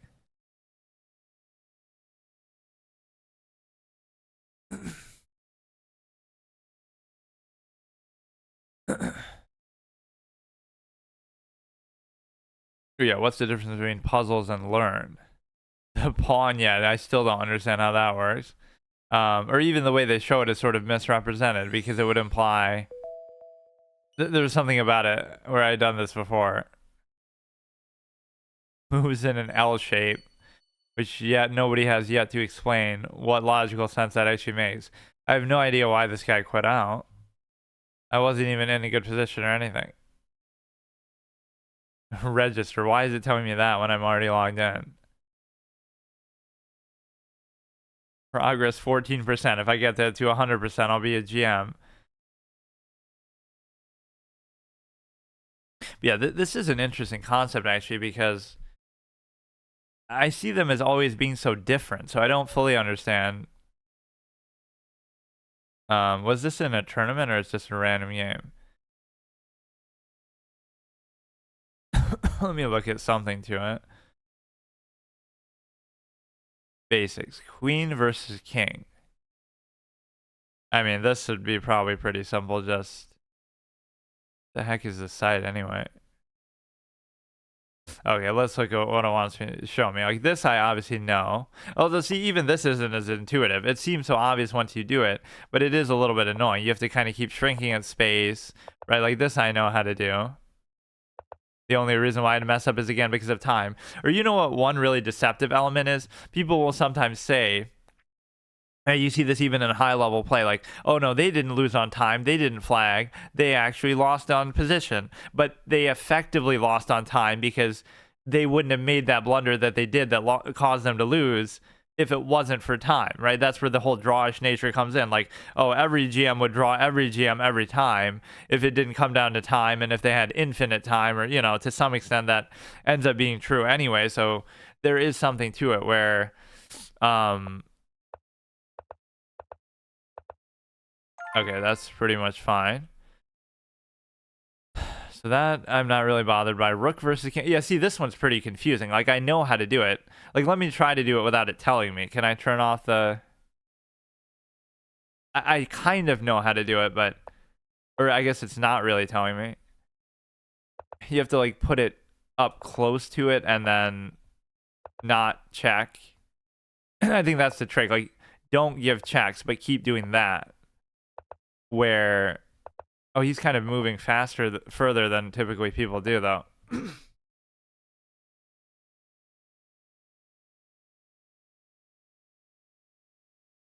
See, now you go here, but then there is a danger of a stalemate. Or you have to do, like, one final move that's a little bit weird. Where, yeah, I get it.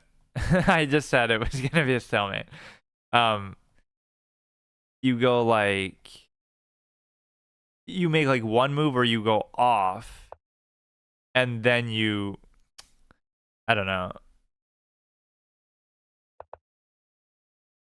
Mate in 2. So you just, like, put the king away and then you go down, or... I don't know. Mate in 5. Mate in 7. What is the mate in 2? Huh. You put the king somewhere where you're blocking, like, the king opposition, and then you finish them off, but... Oh, you know what it is? You probably just go like that. Okay, see, that's stupid. See, I knew it, but it's stupid. You just don't do anything. You keep the king there, then he's forced to move there. Okay, I get it. See, like, some of these things you know, but you don't really think about it, or you have to kind of... I don't know.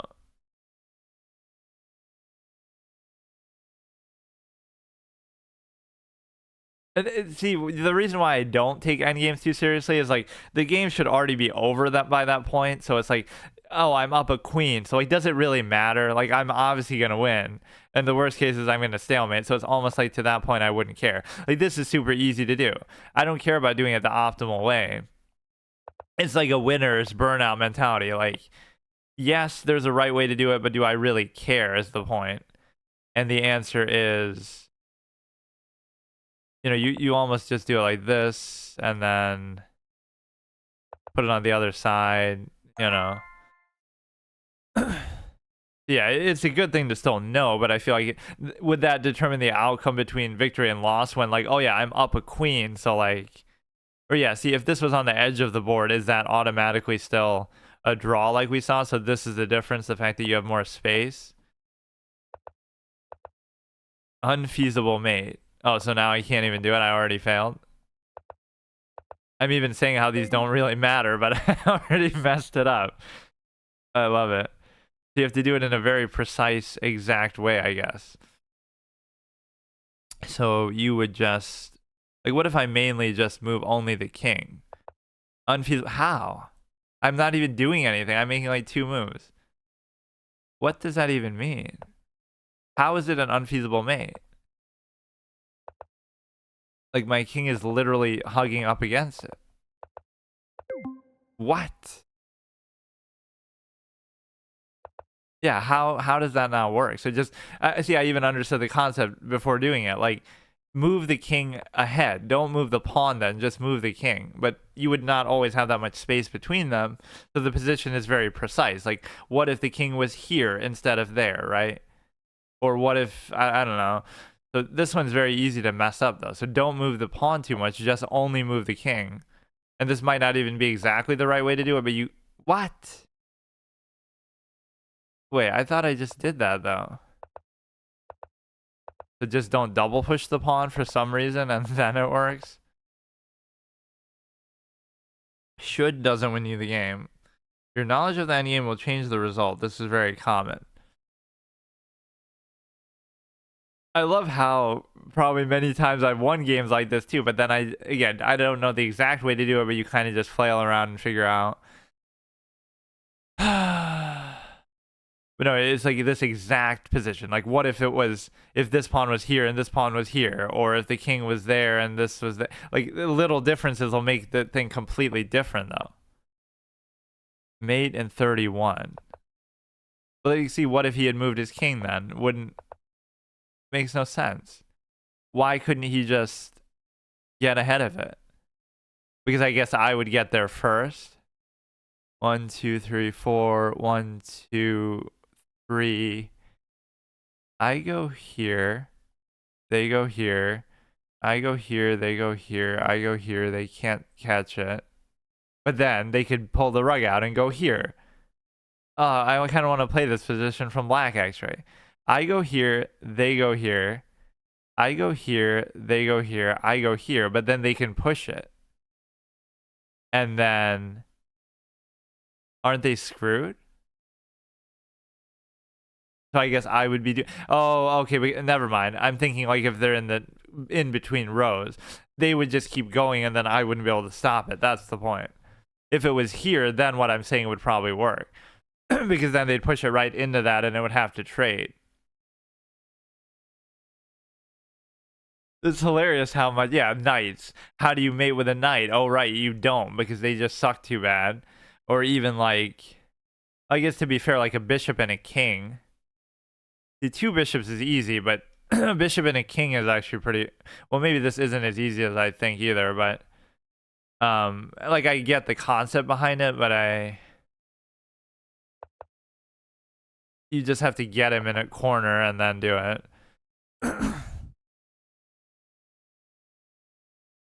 And then not stalemate. I mean, I kind of get it, but you have to... sometimes the trick is, like, don't just keep spam giving checks. Like, where would the king have to be for this to make sense? You'd have to get him where, like, he's in a box, like, my king is here, and his king is there. My king is here, his king is there. The light square bishop is already there, and then the dark square bishop comes in from somewhere, something like that, to give the final check. Let's see if I can just get his king where I want it to be, period. But you kind of have to use these still to get it there. This is actually kind of difficult to do it exactly the right way. It's a simple concept because, again, the bishop is an intuitive piece, but unlike the knight. But no, that's one of my favorite lines that I should totally have clipped somewhere, is when Hikaru is being asked by somebody, it was a long time ago too.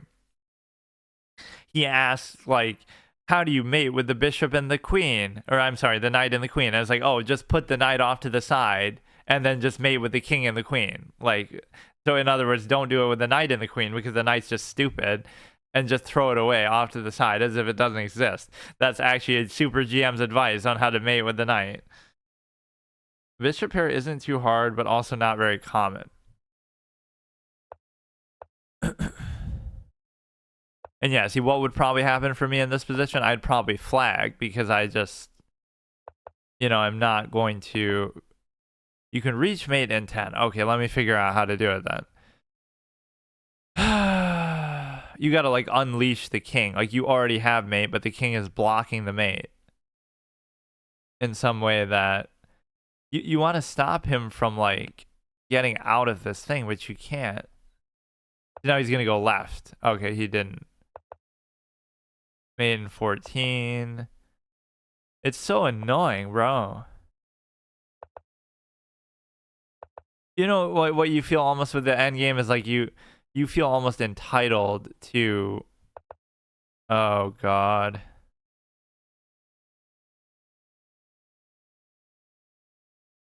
You feel almost entitled to it in the sense that... Yeah, see, like, I have it, but... Where does he go? I don't get it. 8 and 11. Oh my god, I let him go to the other side. Wait, but how is it only mate in 7? That's actually a lot better than I would have thought. Now, I'm not going to actually do it, but... See, like, I don't even want to, like, know how to do it. I want to figure out how to do it. But no, you feel like you're entitled to the win, so you don't even want to worry about it. Like, it's just an eventuality. You should... Oh, God. How is it... Wait, how would it ever be unfeasible, though? Is it because I did, like, a 50-move rule or something? It seems like you can control the position as much as you want. Whatever we could have done before, we could have already done it. Yeah, that's why. It's because I couldn't do it in time. You did make some progress. But no, in a real game, I would just flag because I'm too slow. That's the point. Like, it's not that hard, but it's just dumb. And like I totally get it. It's just you got to get him in one side, and then mainly you can just control his position with the king, honestly. Right, like get him where you want him, and then just do it. Oh my god. So you unleash it somewhere along the line here. How is it that you stop him from like moving too far? Mate in 15. Okay. You just gotta have this willingness to sit here for like 10 minutes and try to figure it out. If I give a check here, the problem is you don't want him to go too far out. So what if I do this first? Mate in 13. Yeah, if I go here, he can just go there. So what if I give the check mate in 16? Okay. This is actually a lot more complicated than I would have thought, though, as much as I give so much credit to the bishop. Mate in 13. How does it take that many moves? Like, it should just, it's already there, dude. That's so stupid. It's like the forced move rule by him that's doing it that makes it hard. The fact that, oh, you're relying not on your moves, but on the fact that he's forced to move the king somewhere. So that's what it comes down to. So like here, you're going to already pretty much give him a stalemate because you have...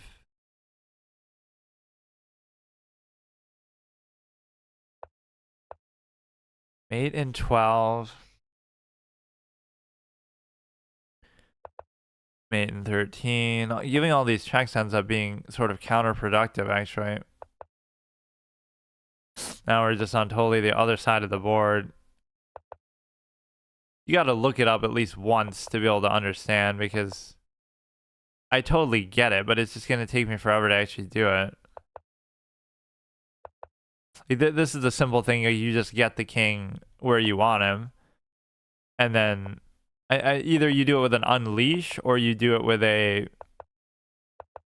Oh my god, this whole back and forth thing. Like, how do I force him in a corner? Or maybe you got to just somehow give it more space where you don't... It's only unfeasible because of the 50 move rule thing. The knight versus pawn. I mean, this you could just sack it, I would assume. So you can't stop me from... Wait, what? Wait, but you're telling me that I have a mate? That's not even how I would think about it. I did it exactly the way I would want to do it. Why would I think to do a mate here? Because if you mess it up, then they'll promote and then I lose, right? When you have a safe draw. What are you even trying to do? What? Who would ever do something like this anyway? There's nowhere to even go with it. You were receiving mate in 40 or less. What are you even talking about? White to mate? Oh, it's just... This is dumb, because you know why you're able to mate here, whereas normally you wouldn't be, because, oh, on account of their own pawn that you're doing it. Like, I don't even agree with this philosophically. Mate in 5. You could win the pawn, but you can't. It's the ultimate troll. Oh, I could just win the pawn with the knight in the hypothetically, but oh no, I can't do it because I have to box him in with his own pawn because... Whatever, bro. It's just dumb. Mate in 6. Unfeasible mate. You can't let the king out of the box there. Mate in 7. Mate in 6. You can't take it, though. That would be the whole crux of it. You cannot take it. Mate in 4. Why? Why is it? Mate in 3. All I'm doing is moving back and forth randomly. Mate in 2. So you do it again, and then you... What?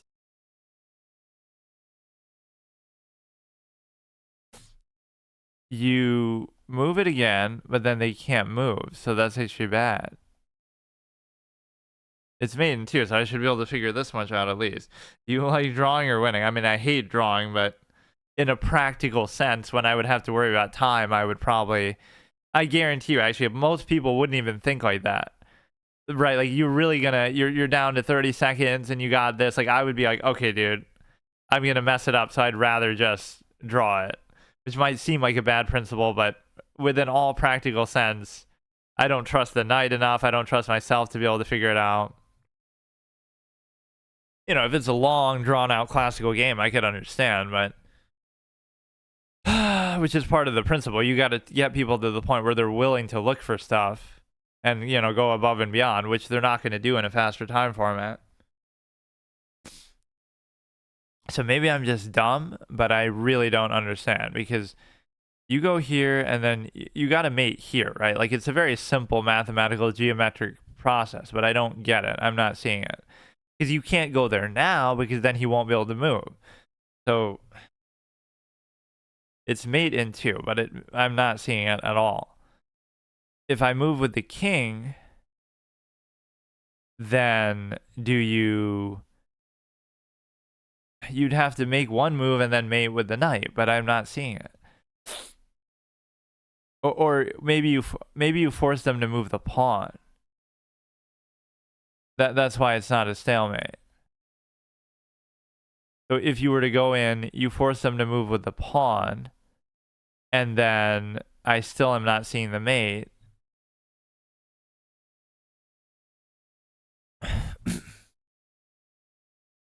Oh, maybe it's the same principle. Like you go here.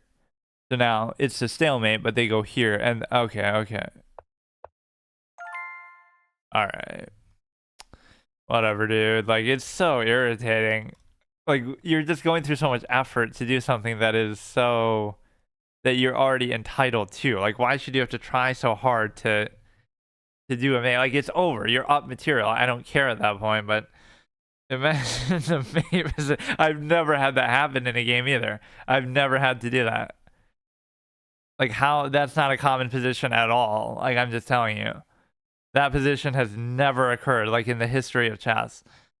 Imagine the mate position if you could move all the pieces, including the white and black. Where would you put them?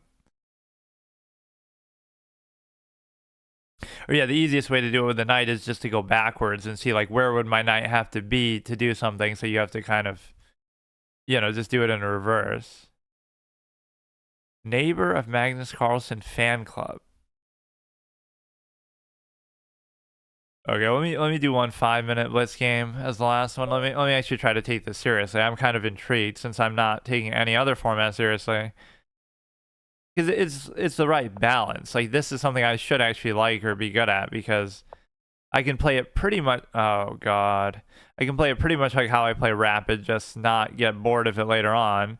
And it might come down to me actually flagging people too, where I just it would normally be a draw, like so many of my games are, but then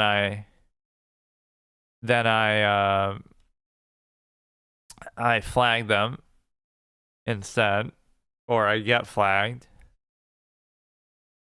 But no, I'm more a fan of just trying to figure stuff out, but then you see how long it takes, because wait, what was that? Oh no, I don't know why I thought I lost it. So you don't have to worry about this, but I should probably castle sometime this century.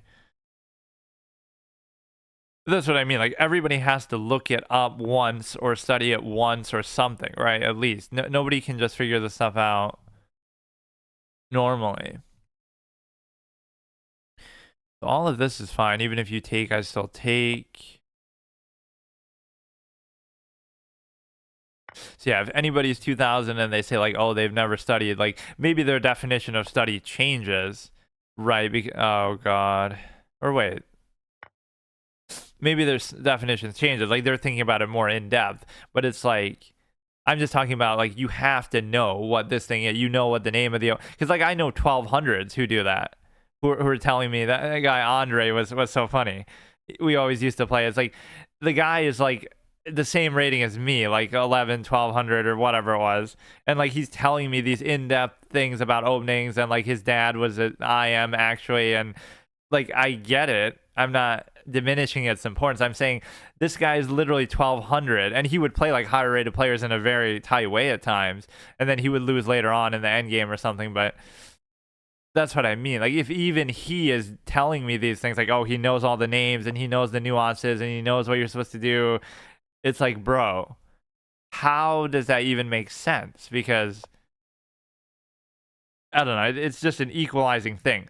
A game can be as competitive as you want it to be, which is why I also don't hold it against it. Like, people will say, oh, chess is bad because of the opening, because you can metagame and min-max it, but that's not fair, because you could do that with anything. You know, you do that with the shop in League of Legends, you do that with the, you know, checkers, you do that with any board game, anything.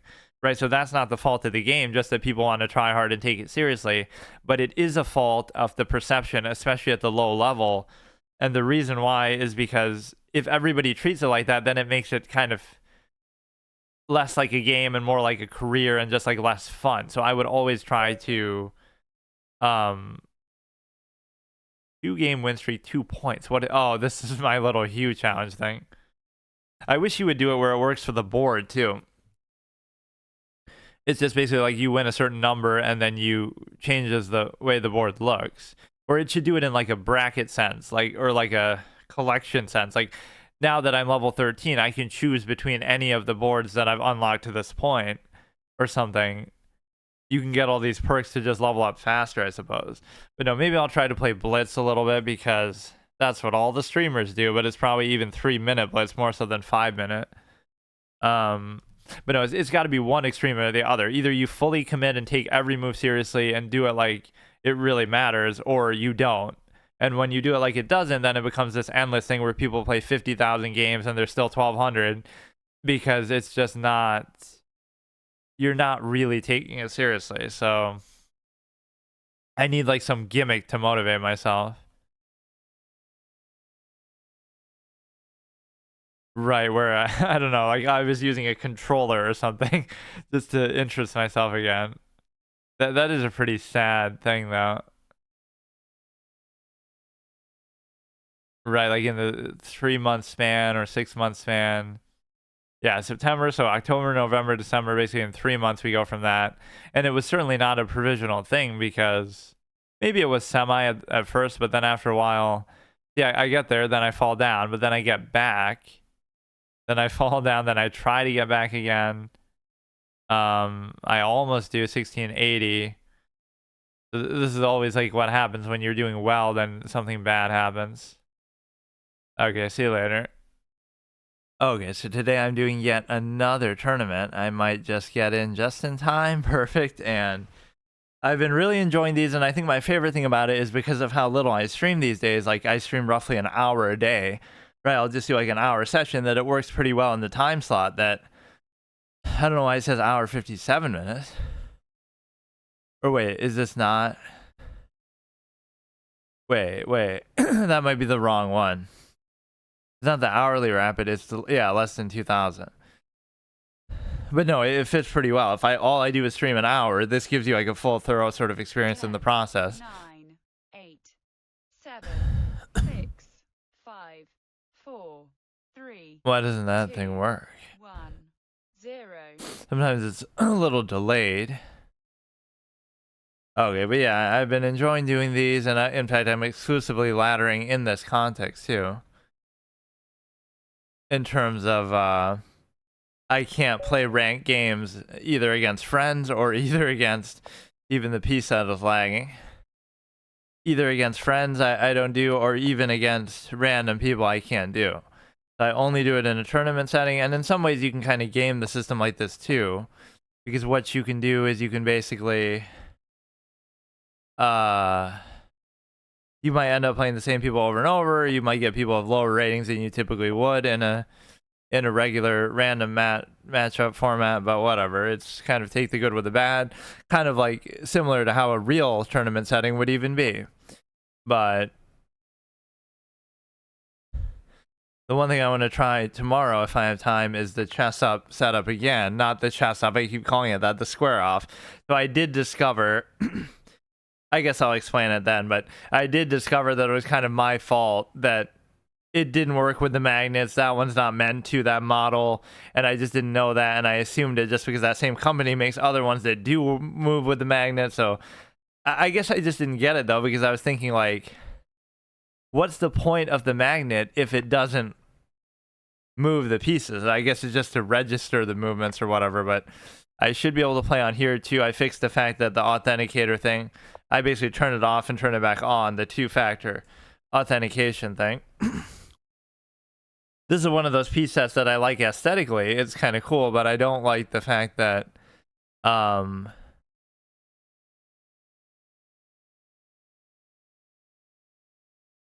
don't like the fact that like it's not super clear as far as what you're looking at. Right, like it's a little bit hard to tell what everything is to an extent. You could do something sneaky if you try to take that, but I don't know exactly how I can do it. You shouldn't try to force it, but then again, people win so unbelievably quickly that it's just unbelievable. And that would be... Okay, you can go like this. So they would take, I would take, they would take, I would take, they would take, I would still take. Because I have the knight and that. So they would take, I would take, they would take, I would take, they would take, I would still take. It might leave my pawn stranded in a little bit of a weird spot, though. I think my bad tendency lately has been that I always try to trade, but two people already got a draw, too. That's the most impressive thing of all. Right, like imagine getting a draw this quickly, bro. The game, like, what is this? Some sort of pre-arranged BS, like where Nepo and the one guy, Dubov, I think, or somebody, they move the pieces back and forth over and over, like just the knights and troll, and they got in trouble for it. I'm sure that happens a lot too, but even if you do pre-arrange a draw, you should just make it look more convincing. Like just play out 40 moves and just, it's not that hard to figure out. So the thing is, I can take here, and there shouldn't be anything at all that you can do about it.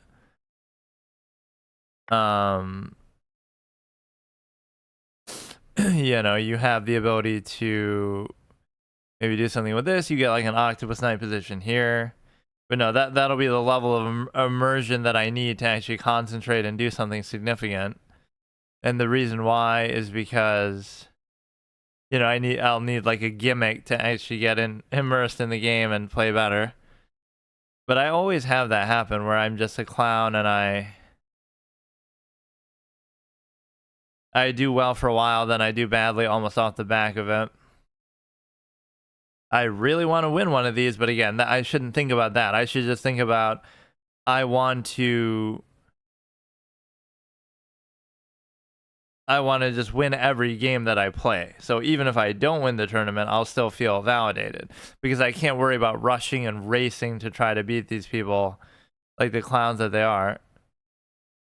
Right? It's just unfair. Like, what did I do wrong? The fact that I'm trailing by 2, like I'm playing fine. I might be playing perfectly. Even here, I already get another pawn, so... Oh, no, I don't. I was about to do that too. But you get a fork here. They're making this almost a little bit too easy. Right, so I would have gotten a pawn instead, or I can still get potentially the pawn, but we're gonna fork. We should be able to take that no matter what.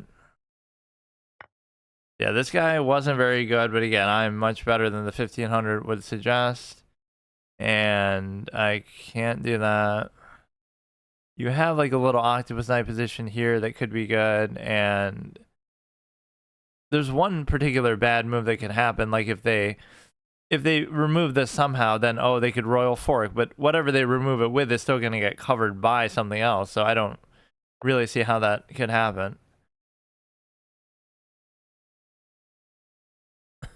And of course, this background is from my Pokemon TCG Live playthrough, which that's one of those like power creep things, rub it in your face. Like that's always my inhibition about a lot of not just card games, but multiplayer games, maybe in general, is like I don't want to play the newest update or like the newest, thing that just came out. Like, buy the new card set, buy the new whatever, because to you it doesn't matter. Like if you've never played the game, period, right? Why would you care about that? So that's what I find kind of stupid. You want everything is new to you because you've never played it before, so everything is fresh. So why would you feel the need to like, I'm gonna see the V max and the power creep and the synchro summoning? It's like, I don't know. You're kind of tainting the experience because you're kind of showing that might be interesting to somebody who's played the game for years and years and years, and now you want to consider that, but not to somebody who. Now you could almost do this in a cheeky way. That like if I take, they take, I take, they take, then that actually does work if I'm not mistaken. If I take here, they would take, I would take, they would take, but then as soon as they take, they are mated if I'm not mistaken. I think I'm right. I could be overextending myself a little bit because it doesn't matter which one they take with, you see. Whichever one you take with, I'm just going to give a double check and just back rank you. Which is a very oddly specific scenario to find yourself in, but this guy didn't put up much resistance at all. At least people aren't on win streaks yet, so this could be a win, but he might still make me wait some time to convert it. It doesn't matter even which one you take with, to be honest with you. And you can be sure I'm going to take, like, even if you try to escape and move a pawn there. Or now we can get the rarely seen triple stack as well. Their knight isn't really doing anything of too much consequence. So now it wouldn't matter. Even if you escape from that, we're going to get the queen for that. And, like, whatever, just be in a strong position overall. So now it's less about the back rank than it is about check, take, take, take, take. So I'll be up a rook compared to a knight, and I'm up a couple pawns. Oh, that's interesting. That's actually a fascinating move. Wow, that actually does kind of slow things down a bit. Wow, what a move. So I would check. Sometimes it's just the obvious move that you don't even think about. I would check, they would take, I would check, they would take, I would take, and then they would still take again with the king. So that doesn't actually work, which is kind of insane to think about. I don't know how that happened. Oh my god.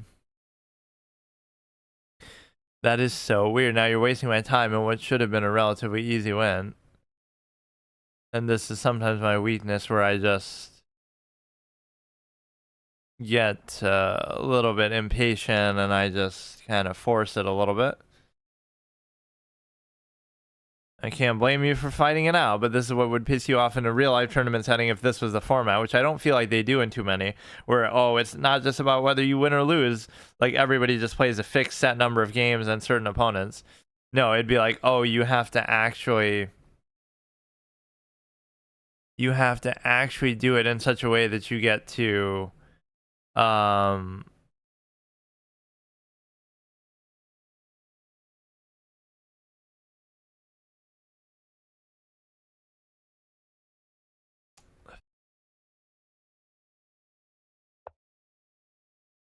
depending on how quickly you beat your opponents, that will determine whether you win or not too. So, somebody won not because they did better than you, but because they played more games than you. It reminds me of what Fabiano said almost about some tournament that you had I'm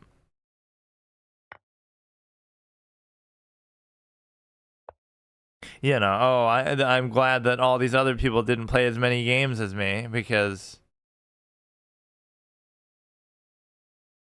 that's the only reason why I'm halfway up the thing is because everybody else didn't even play.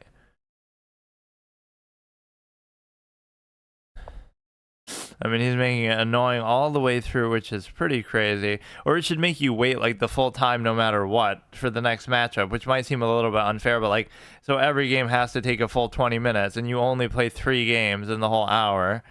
And it shouldn't be like, based on how quickly you win, because how quickly you win is not even a factor that you can control. That's what's stupid about it. Like,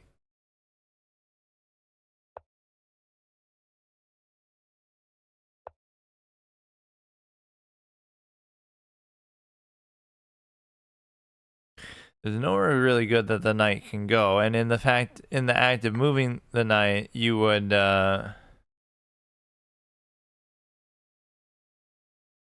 here we could certainly double attack it. I don't see why I wouldn't be able to. Although maybe I'm giving up too much in doing it, but then again, they will see, they can't move the knight to cover it because of their own pieces. Ordinarily they would. The one thing the knight can never do, as unintuitive as a piece as it is, they can never cover what's like directly next to them in terms of like, if something's here, they could never move to cover it. They can only move to cover something like this, where it's a square away at least. Okay, so he's on a 5-game win streak, not 5-game win streak, but a 2-game win streak after drawing one. That's fine. You're gonna lose the knight no matter what.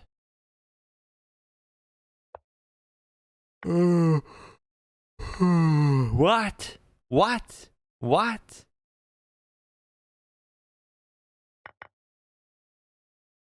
I'm so confused by how he was able to do that. Dude, they play badly for a while, then they'll do a move like that. Like, what is that? You unleash and then you end up winning that, even though it was a position that completely favored me. Oh, wow. See, this is what I hate. I actually hate this aspect of chess more than anything else. Like, it's not the length of the game, because the format itself isn't that bad, but it's the tedium of certain aspects of it, that it just goes on and kind of wears you out in a way that's not really even fun or rewarding, because I get those kind of advantages and then it just doesn't happen. Like, it's almost like I should play faster formats and then, oh, I could flag them later and it'd be fine, because there's no way, bro.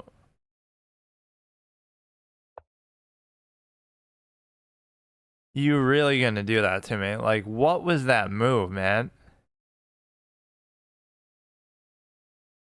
So I'm pinning, I'm double attacking, but now by making me move my king there, I take. It's not like I cannot take, I have to take.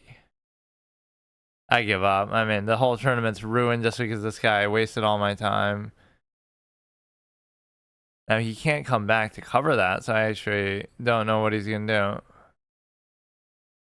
He'll try to give a check and take the other one.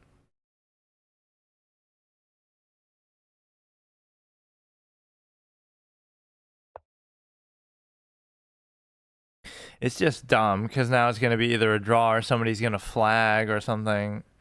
That's so irritating, man. You got to get past that psychology, though. You can't think like that. Just try to make the best move, but I don't even know what I would have done in that sequence. Like, I couldn't even tell you now in hindsight. Like, I think I'm winning a piece, and then it backfires. Like, how? Okay, so I just won't do anything then. It's so stupid.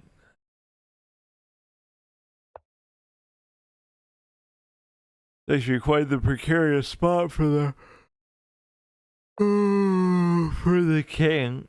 For him, like, that was almost a mate with how much he was trapped in there. No, I just almost can't even believe what I just witnessed, because that was absolutely bonkers. I should just go for a 3-fold repetition. I can't even deal with it, because now you're gonna make a spectacle out of that, and there's not a whole lot I can do. So I'd like to not play for that, but I just can't do anything. Like, if I try to do something more, I'm gonna end up losing. Right? Like, just to make the note of that, I always say that in every game I play or every game I lose. Like, I could have drawn it there. They would have taken it. They would have been happy to have it. They almost couldn't have prevented it. But instead of that, I choose to do something else, and then I end up losing, which is just incredible.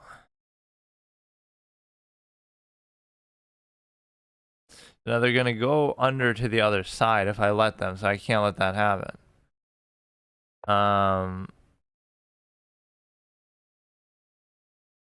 They might feel tempted to come the other way, but then I'm going to start taking their pawns, and one pawn really would be the difference. Or I'm going to try to stretch it out with every possible 3-fold repetition aspect here. I don't know why I feel like I want to do this. They'll take, and then there's no real reason to do it.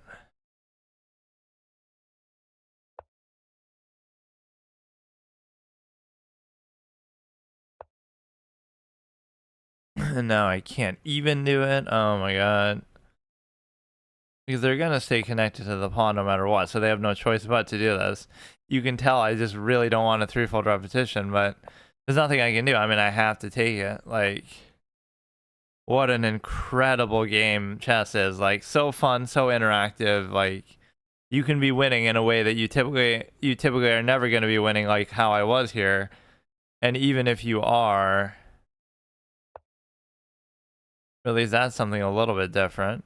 Now, the thing is, you can never really cover this because, like, could you unleash and check? So, like, you're down here, and then you're here, and then you check. You know, that would be really the problem. Is the fact that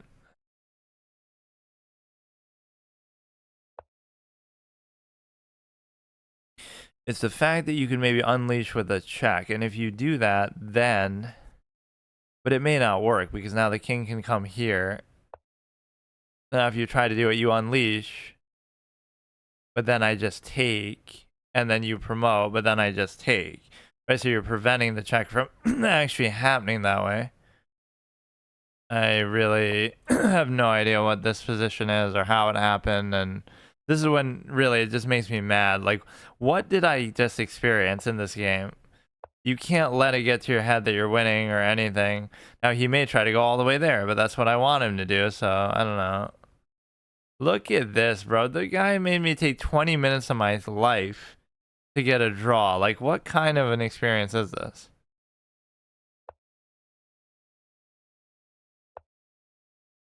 Oh, bro got a little too ambitious.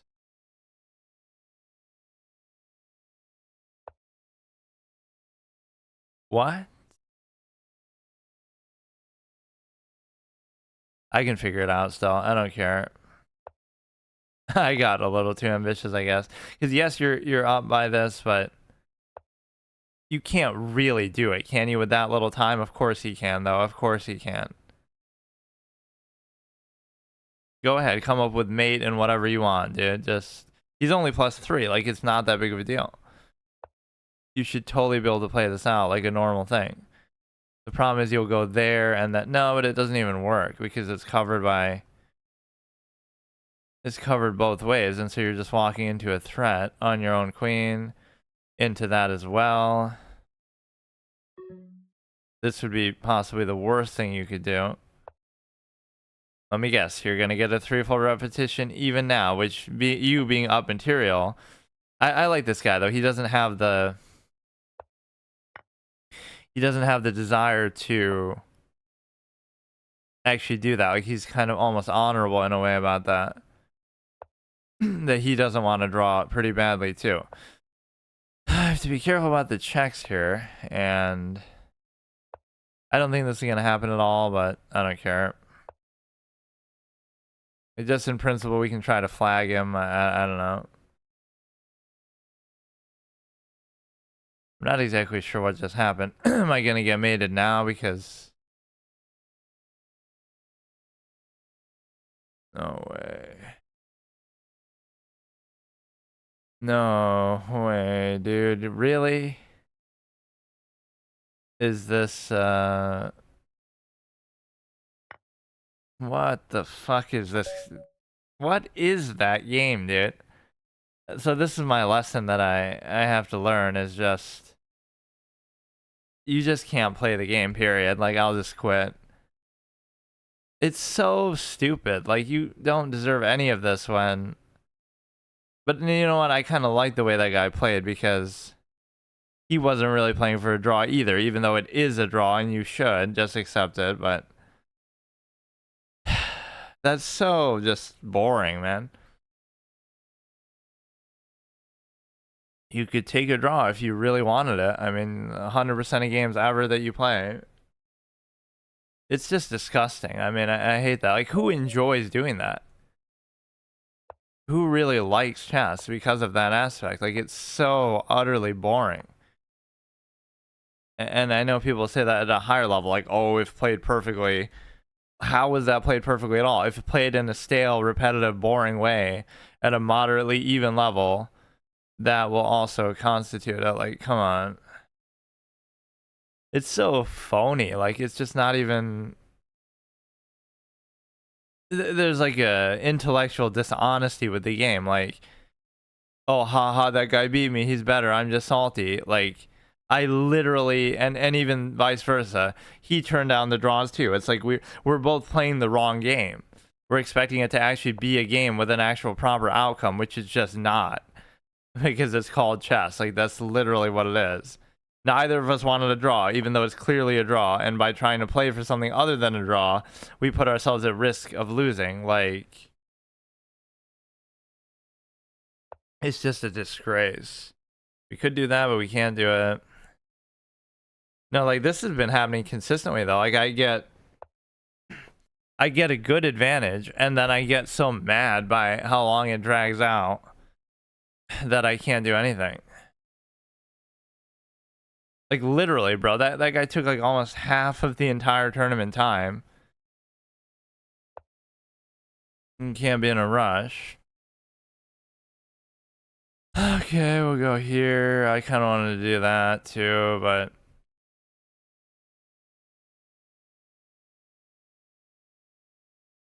1464. Come on. I'm just too impatient to even play Rapid, I feel like. Or again, it's one extreme or the other where you get to either play classical or super long formats or play Rapid, or I mean play like Bullet or Blitz. So the in-between thing is kind of just not really even something I like doing, but it's just something I do by default because I sort of feel like I have to. Or like, it's the best I can get out of it given the amount of time I have. I could still theoretically play classical, but then it'd be like one game a day, and I don't know if I really. Generally, I should still do it in that way to say that if I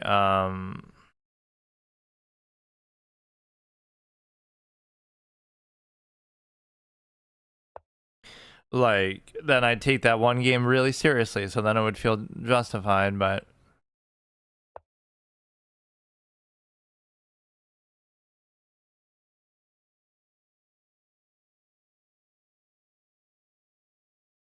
I don't mind offering the trade, but I don't really get what I'm doing with it. Like, I'd be fine with this move. I don't see any downside of doing it. And even though the pawn structure is a little bit awkward, it's perfectly fine because I get to do this, and then the rook is open for a potential double stack attack when we also have a good diagonal going there. So there's a lot of things there that are actually pretty good.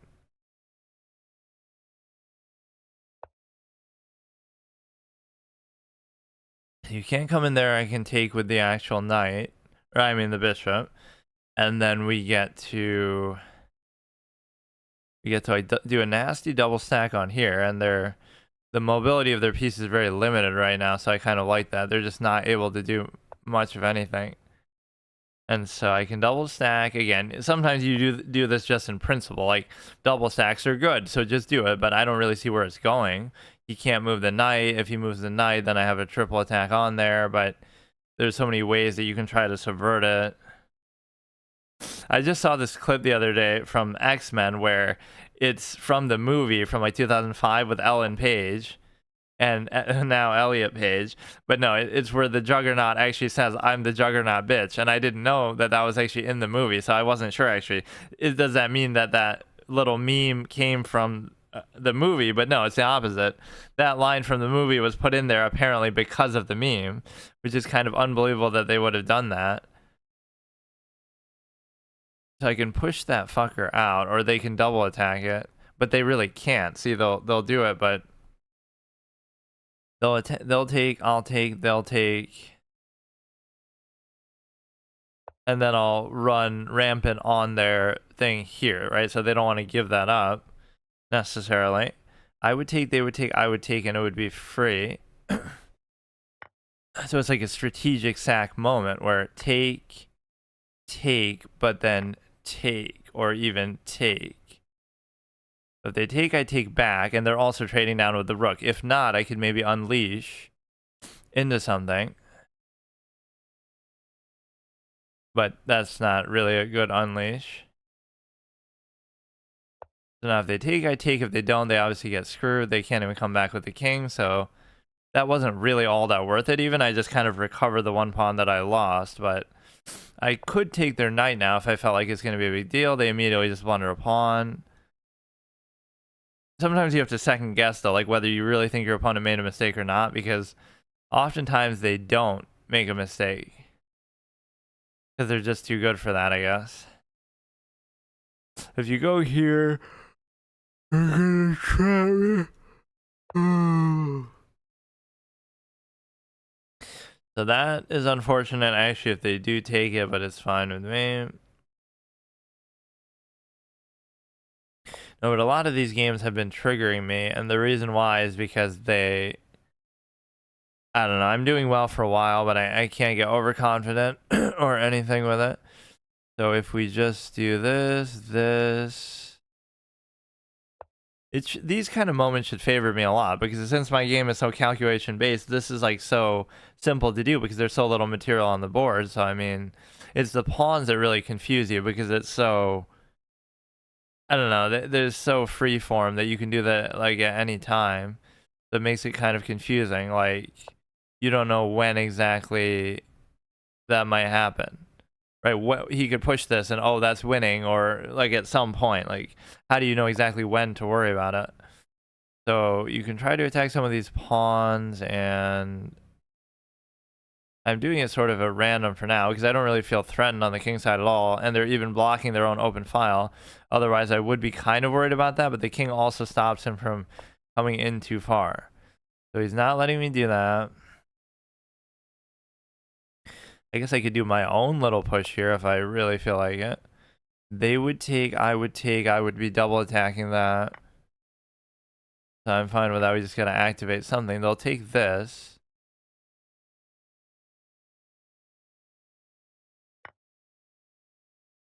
Oh, which is really counterproductive and stupid, but okay.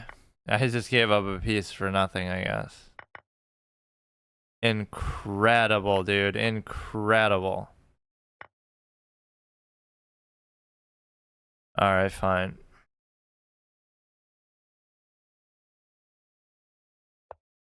They would take, I would take... This is a pass pawn, but they're +2 because of the knight. Now, it would be virtually impossible for them to actually convert this as a win.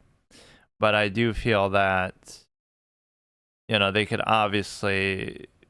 I can't really win myself. Right, even if they have to sack the knight, then it's still a draw. Like, I just give up. It's so stupid. Now I can do this, and then I can just kind of climb the ladder a little bit. Like, well, there's always one move that's just like, see, that's me trying to force the issue too much. By going there with the bishop, now I allow that to get forked basically with the rook, but also it ruins something else later on. Just...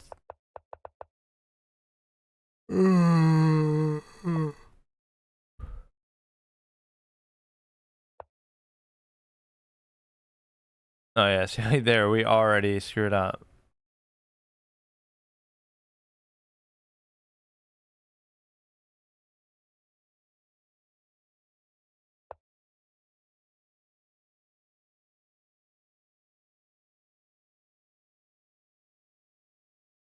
That's too bad. I still don't really think he would win, or it's going to be super, super hard and annoying to win. So, yeah, let's just take an hour tournament and play.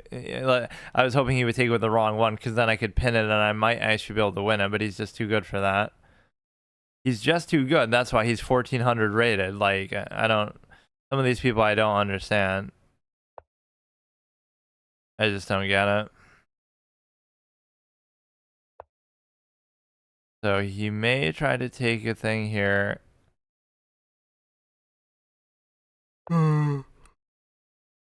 I genuinely just give up. Like I don't. You can just tell when I'm not interested in playing something, and I'm so sick of playing chess. And it's not even really my main format that I'm trying to do. I'm just doing it just because for now, not because I actually want to. It's literally just a filler category. Like I have no interest in doing it. Okay, I can't let him unleash really too well here. So I have to let him take the pawn, which is pretty fun and interactive of an experience for sure. So now this could be bad for you because even though you can cover it with the pawn, you can also... You can't move it without me taking the rook, although you could cover the... okay, fine, forget it.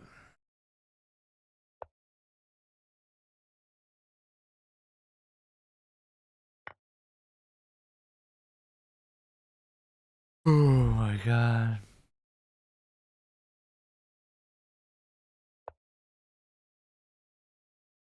You can't do that to compel the trade either. You stop the pawn from moving.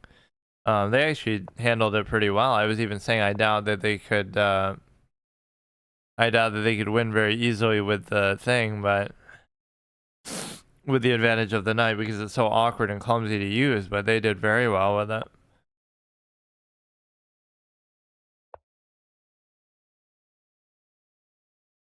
They can unleash, hooray, but there's actually nowhere good that they can unleash. That's the problem. You know, normally this wouldn't be such a bad idea, but it's just that they have too many pawns, so I won't be able to do anything about it. There was this pretty cool puzzle video I saw, like where there's a king and your pawn is here and their pawn is like here, and your king can still catch them both by like going in the middle, by going diagonally, so then you can commit to either go there or there. Otherwise, if you do anything else, you'll lose.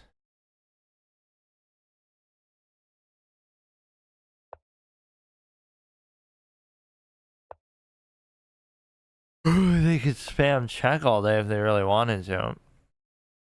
I mean, they could have forked me there and it would have been that, oh, I take their rook, but still, it doesn't actually matter because you get to...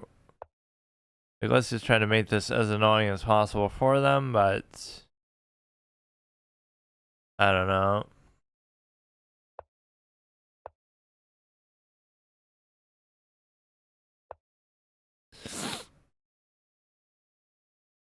I mean, it's good that I have a certain amount of...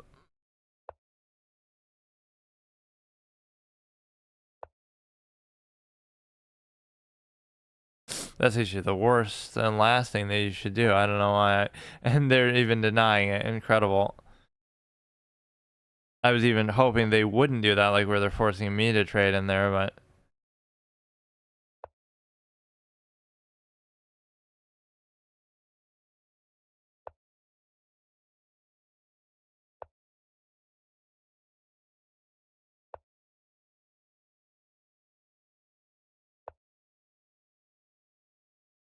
They can check there, I can block, they could check, but they actually couldn't check then. Check.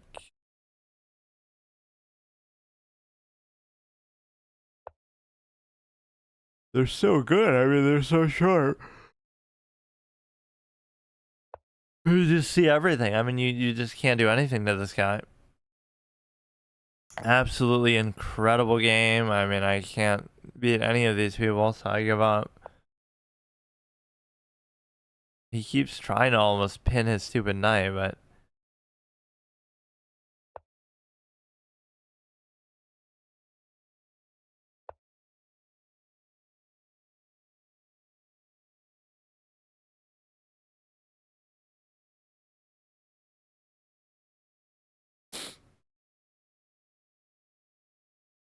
This guy was doing good, pretty good from the beginning. Capablanca, bro thinks he's Capablanca. And I just have to make sure that I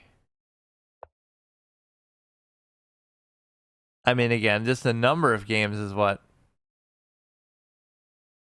really impresses me from the perspective that please give me a stalemate. Again, even if I had won these games, I've only played 2. Like, I don't know how it has to be really imbalanced and uncompetitive. That is he like smurfing in some way that no, he's pretty high rated anyway. If he's like a better player, but he has a low rated account just so he gets easier favorable matchups. Yeah, that's pretty much it. We could play maybe one more here. The first game was a draw, and then I just, deliberately lose. I guess you could just say it like that because, I don't like draws, so it's okay. It doesn't mean anything. I mean, this is just imaginary online rating anyway, but there is something philosophically just wrong with chess that is the feeling you get that, like, I'm not getting a draw because I don't want one because it's not fun or enjoyable or interesting or anything. But that's the right thing to do. It's the inevitable thing to do. The majority of the time, you're gonna have to do it, even at the low rating. Like, it's just how the game works. I mean, I hate to say it. If they play solid, you play solid. I don't know what you want me to do. So here you have Capablanca. Why do you have 4 instead of an A? Probably because the other username was taken. They can't even find me a matchup adequately shitty enough to match my level of play right now. But I have to, as soon as I say that. I think I just used this one too, but it's sort of out of order. So he's 931, and he may have just quit out because he sees how unfair. But I'm still going to lose. Like, that's the thing. I'm going to lose 100% of games. I'm doing it on purpose now, so.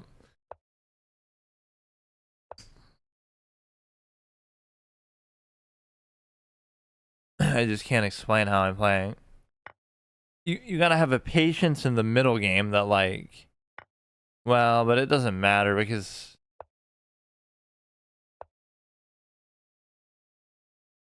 that move probably has some major weakness to it. Right, that's not a very common or good move. What happened the last game? Like, I don't even know. I don't really care about even anything. I just want to remember, like, what happened. What did I do? We traded, that's fine. I try to force the issue somewhere. This is exactly where I do it. Yeah, that move. And then even from there, he plays pretty well with the knight too.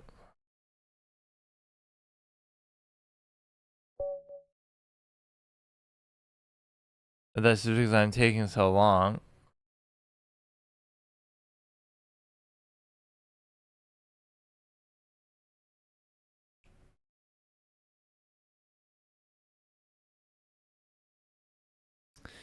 I don't know how these people even do it. So again, I played a total of 3 games. So even if I won all 3, and one of them I won relatively quickly and luckily.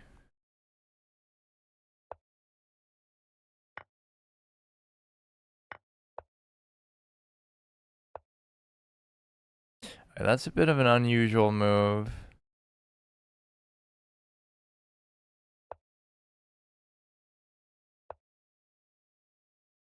You can't move too fast in the opening even if you are confident that you know what you're doing with it. And this would be the problem that you get to. You can't really even castle because of it. Wait, what? That's the sort of thing like, oh, you wouldn't expect your opponent to even do that, so you don't even think about it. I'm thinking about every other possibility besides the fact that, oh, he just blundered his queen. Yeah, this is what we need to get on an actual good streak now. Now we're on a 2-game win streak in like a matter of minutes. So if I win this one, I'll be at 8 points. And so that actually isn't too bad. Yeah, give me another one like that. Those are actually the kind of wins you have to get to. Oh, shit.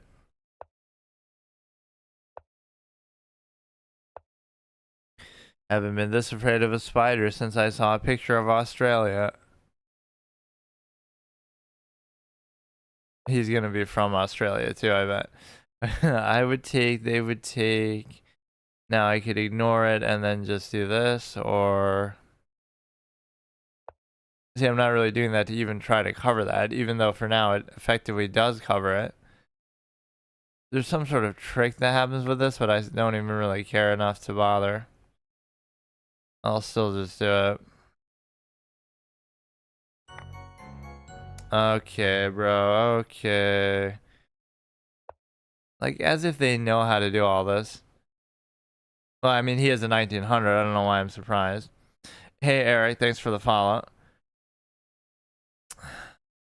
I don't know how big of a trap that really is, but we should try to get away from the checks at least. It doesn't lead to a mate, but it kind of just leads to a busted position in which you're able to, you know, you're able to, now it's like, oh no, they can take this, but they're still covered by the knight.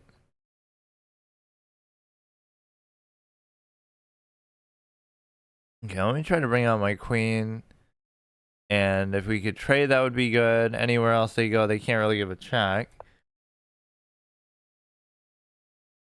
Even though I'm not happy with that, I am +1 pawn, and I'm also this, you know, I'm not in a bad spot, actually. Just the castle is a little bit ruined. I could have tried to greed for this even more, but at the, well, that's a good way to do it. Okay, you take here, you check. They can block with this, and I'm trying to be a little bit almost fancy myself here, which could certainly backfire. But I guess I have nothing to lose because I'm trying to. Oh no! I mean, this is not how you play against the 1900, by the way. Of all things, this is just not how you do it.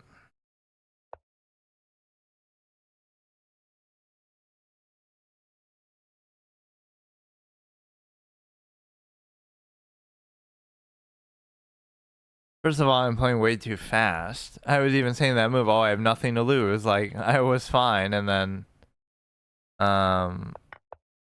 you know, that was worth it to give up that one pawn for the check.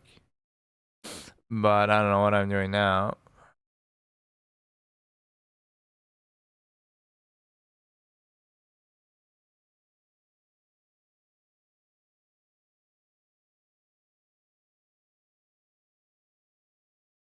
Yeah, this guy has the right idea. He's taking his time, unlike me. 166 games. I mean, it's still not a provisional thing, though. I don't know what I'm really trying to accomplish right now. And the king is still pretty wide open.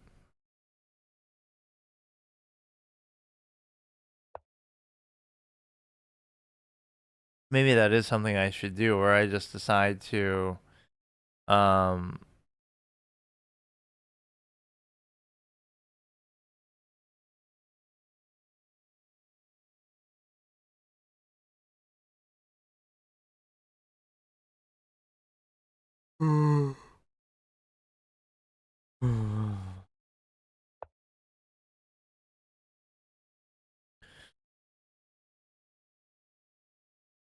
I can queenside castle still, I think.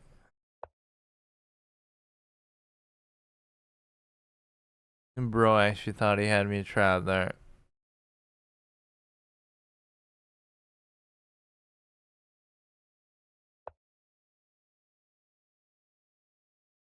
You can move the Darkshire Bishop and then you're pinning the knight that's also covering the other knight, but if things go the way I want them, he's kind of overdoing it a bit here, huh?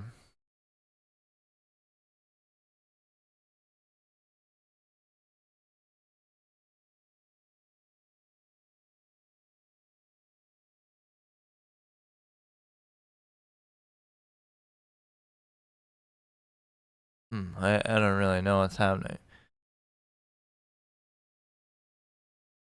There's almost nowhere that I can even go.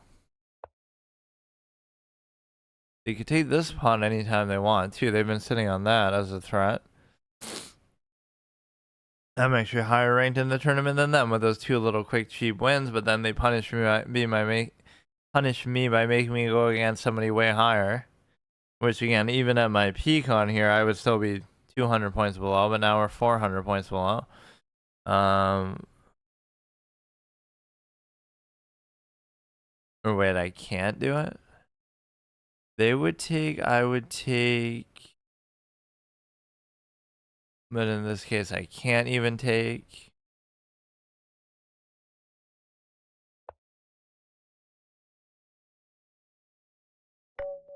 What?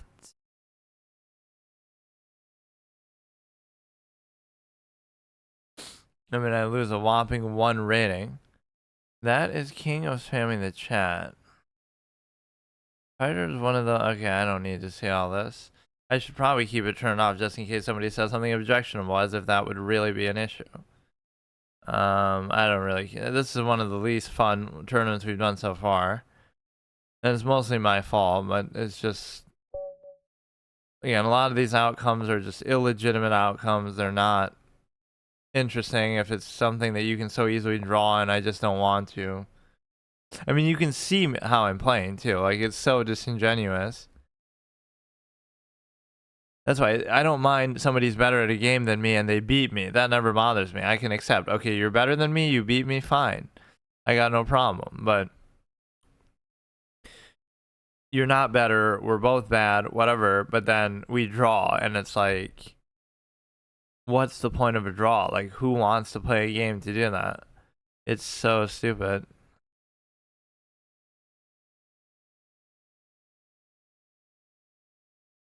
Like, who enjoys, like, oh yeah, I want to spend 20 years of my life studying something so I can draw 50+% of the time. We get a Pokemon set here. Wait, what? Wait, apparently this one doesn't work, and I don't even know what I just did.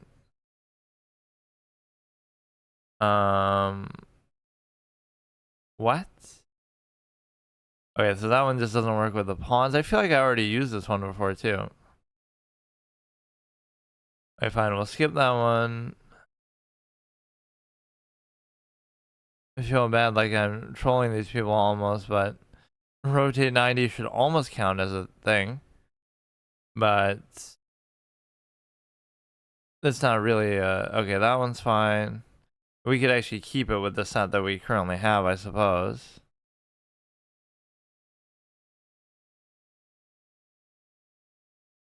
So we'll go here, I guess, for now. You know what would be cool is that we could combine this with something else, too. Like, we could use this with the next set. Randomize, but see, randomize seems like it's fine, but then after a while, it's gonna just change. Yeah, that's very confusing.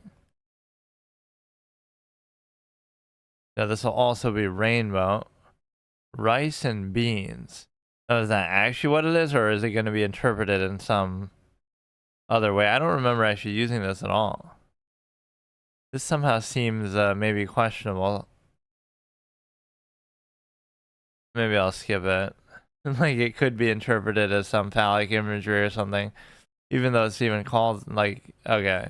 But I like the fact that we do get this to work with that. The whole weird coloration. Although what makes it confusing now is the fact that I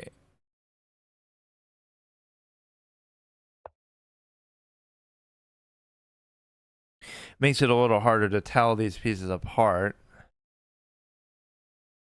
Right, like they are different shades, but it's just too many colors in one, so it makes it complicated.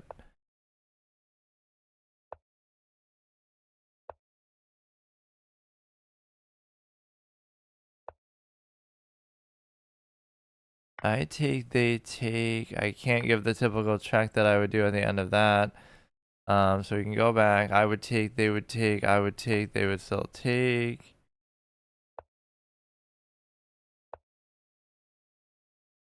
In castle here, you can easily cover it with something, or it's already covered too, so I can move the queen anytime I want.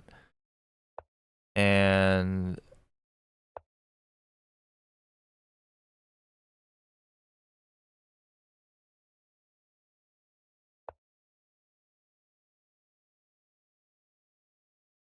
the queen is pinned like every which way with this. And is being double attacked, so I can't even leave the cover of the queen anymore. And this game won't even count because I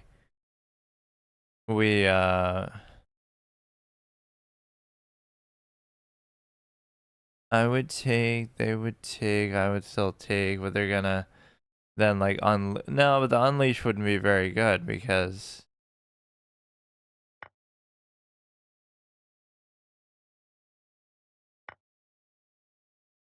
they would unleash, but then I should still be able to take it.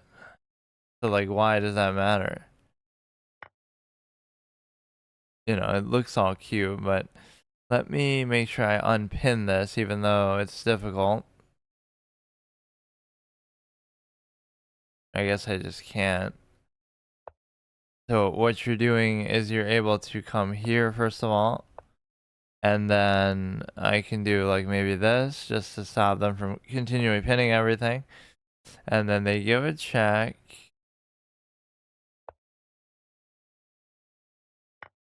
Oh shit.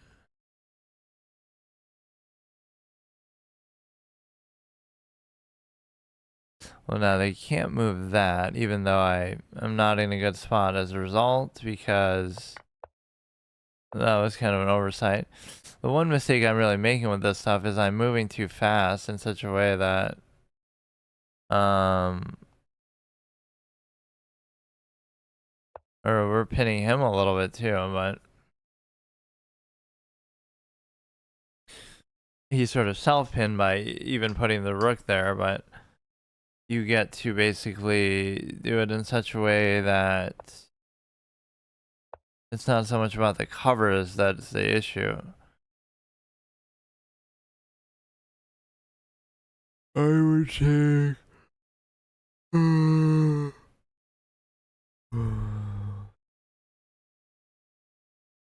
you are playing some pretty big gun opponents here.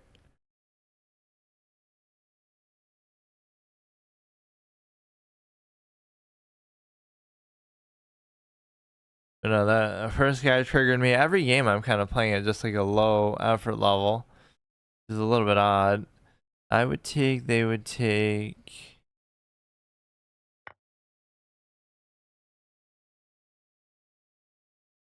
Mostly everything is, again, just trade happy, and that's fine, but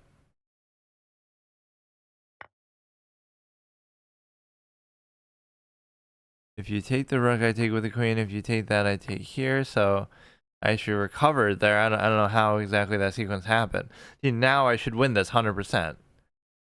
Like, I just gotta focus, because this is so, or not even win, but it should be a draw.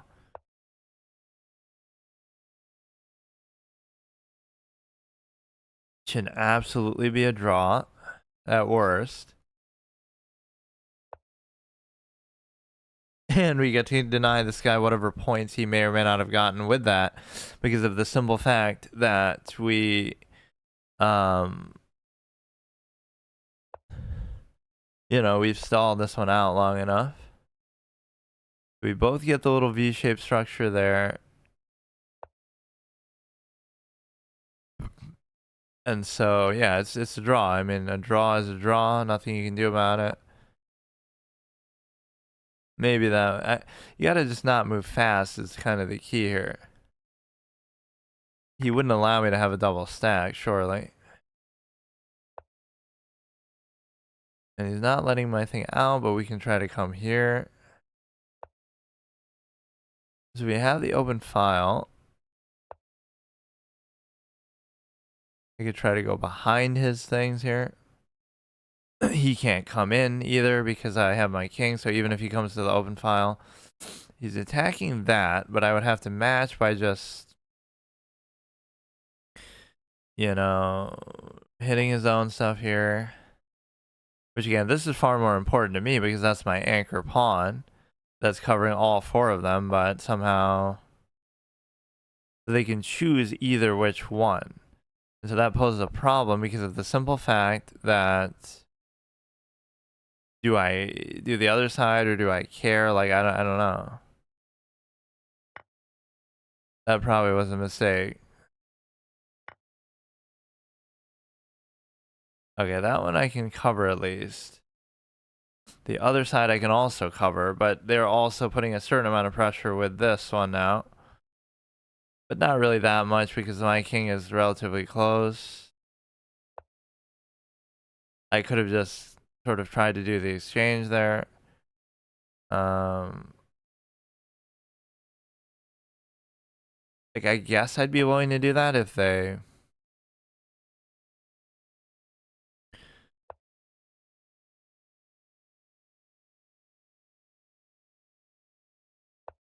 Are they gonna come up with something crazy now? Like,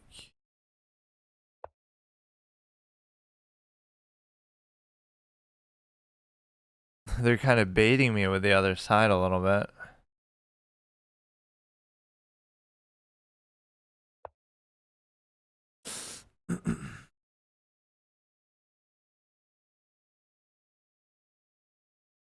So as long as you don't leave this, now the king has to come in too, and like by the time you do it, I thought they might do that, but it shouldn't matter because you're gonna have both the king and this here. The problem is you'll give the check.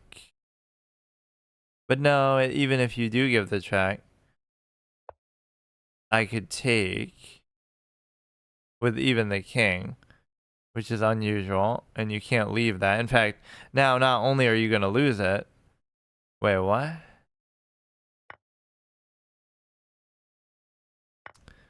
Okay, that's basically what I was intending anyway, or expecting.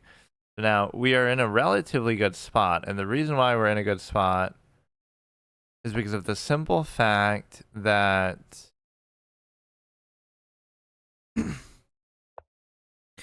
okay, that's very good too. If I take here, they could kind of keep going. If I take here, they could take, I could take. If I take, they could take, I could take. I don't really know.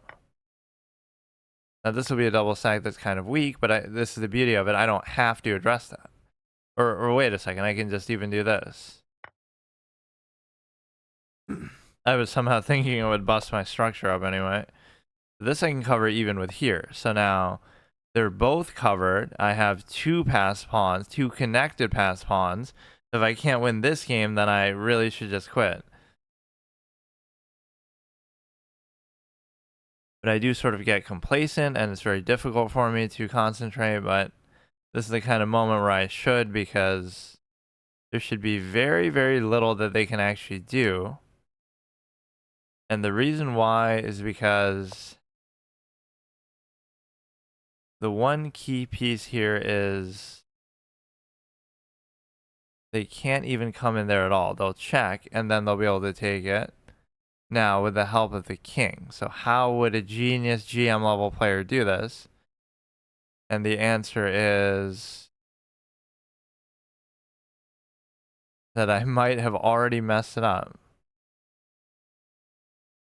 If I check there, they'll go down there. I guess I could immediately even just do this and accept the fact that I'm going to lose one of them.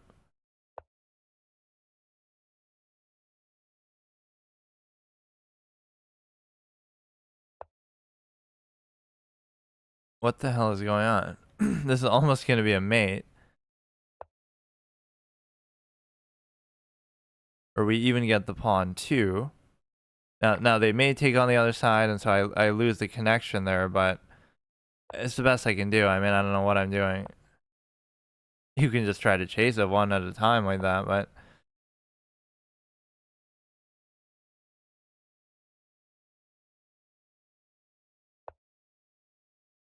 you can probably end up taking there, but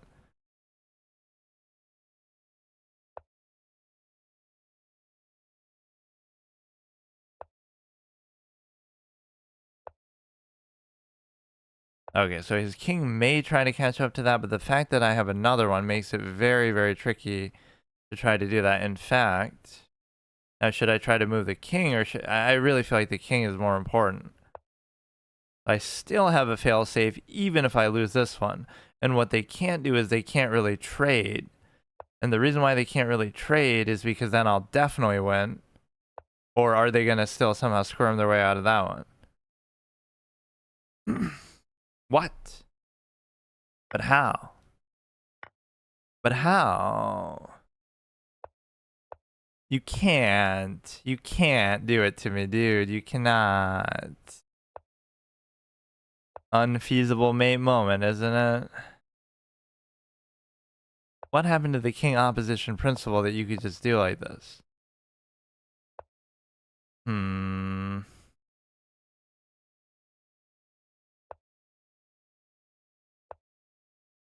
What is it? Okay, if I check there, they'll go in front of it. then I'll go here, and then it'll be stalemate. So is there not a way to do this or what?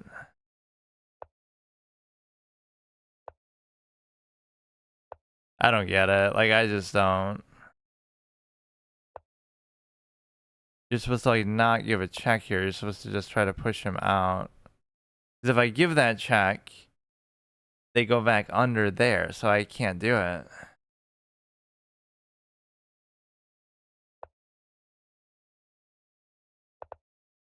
I'm so at a loss, dude.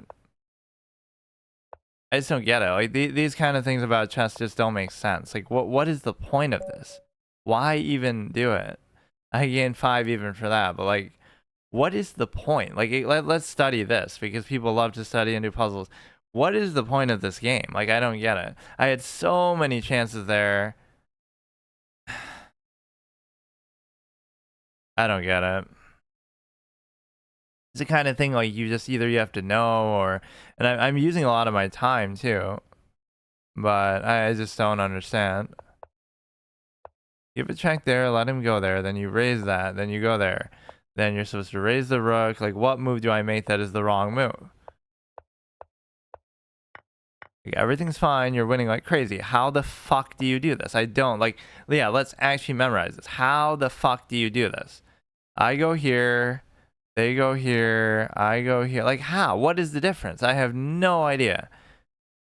You stay in front of it.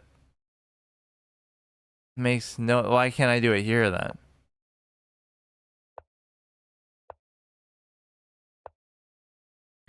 It's the sort of thing that's, you know, oh, it'd be obvious in hindsight. So basically the trick is, I think I just looked at one of these the other day too, but clearly I've forgotten.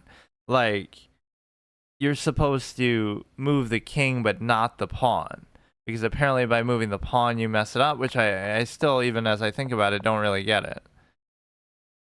Like what is it that allows? That allows him to go here, but if I was to go here, it doesn't change anything. He could still go to that same square. So why is this any different? Like what? Isn't this the same thing? I have no idea. This is at least one where you could say, oh, study endgames, because that really was the difference between winning and losing. Like, I just don't get it. Even as I'm looking at it, I don't really get it. But mainly, it's just saying you just move the king as much as possible. So if I move the king a ton, and then just, I don't know.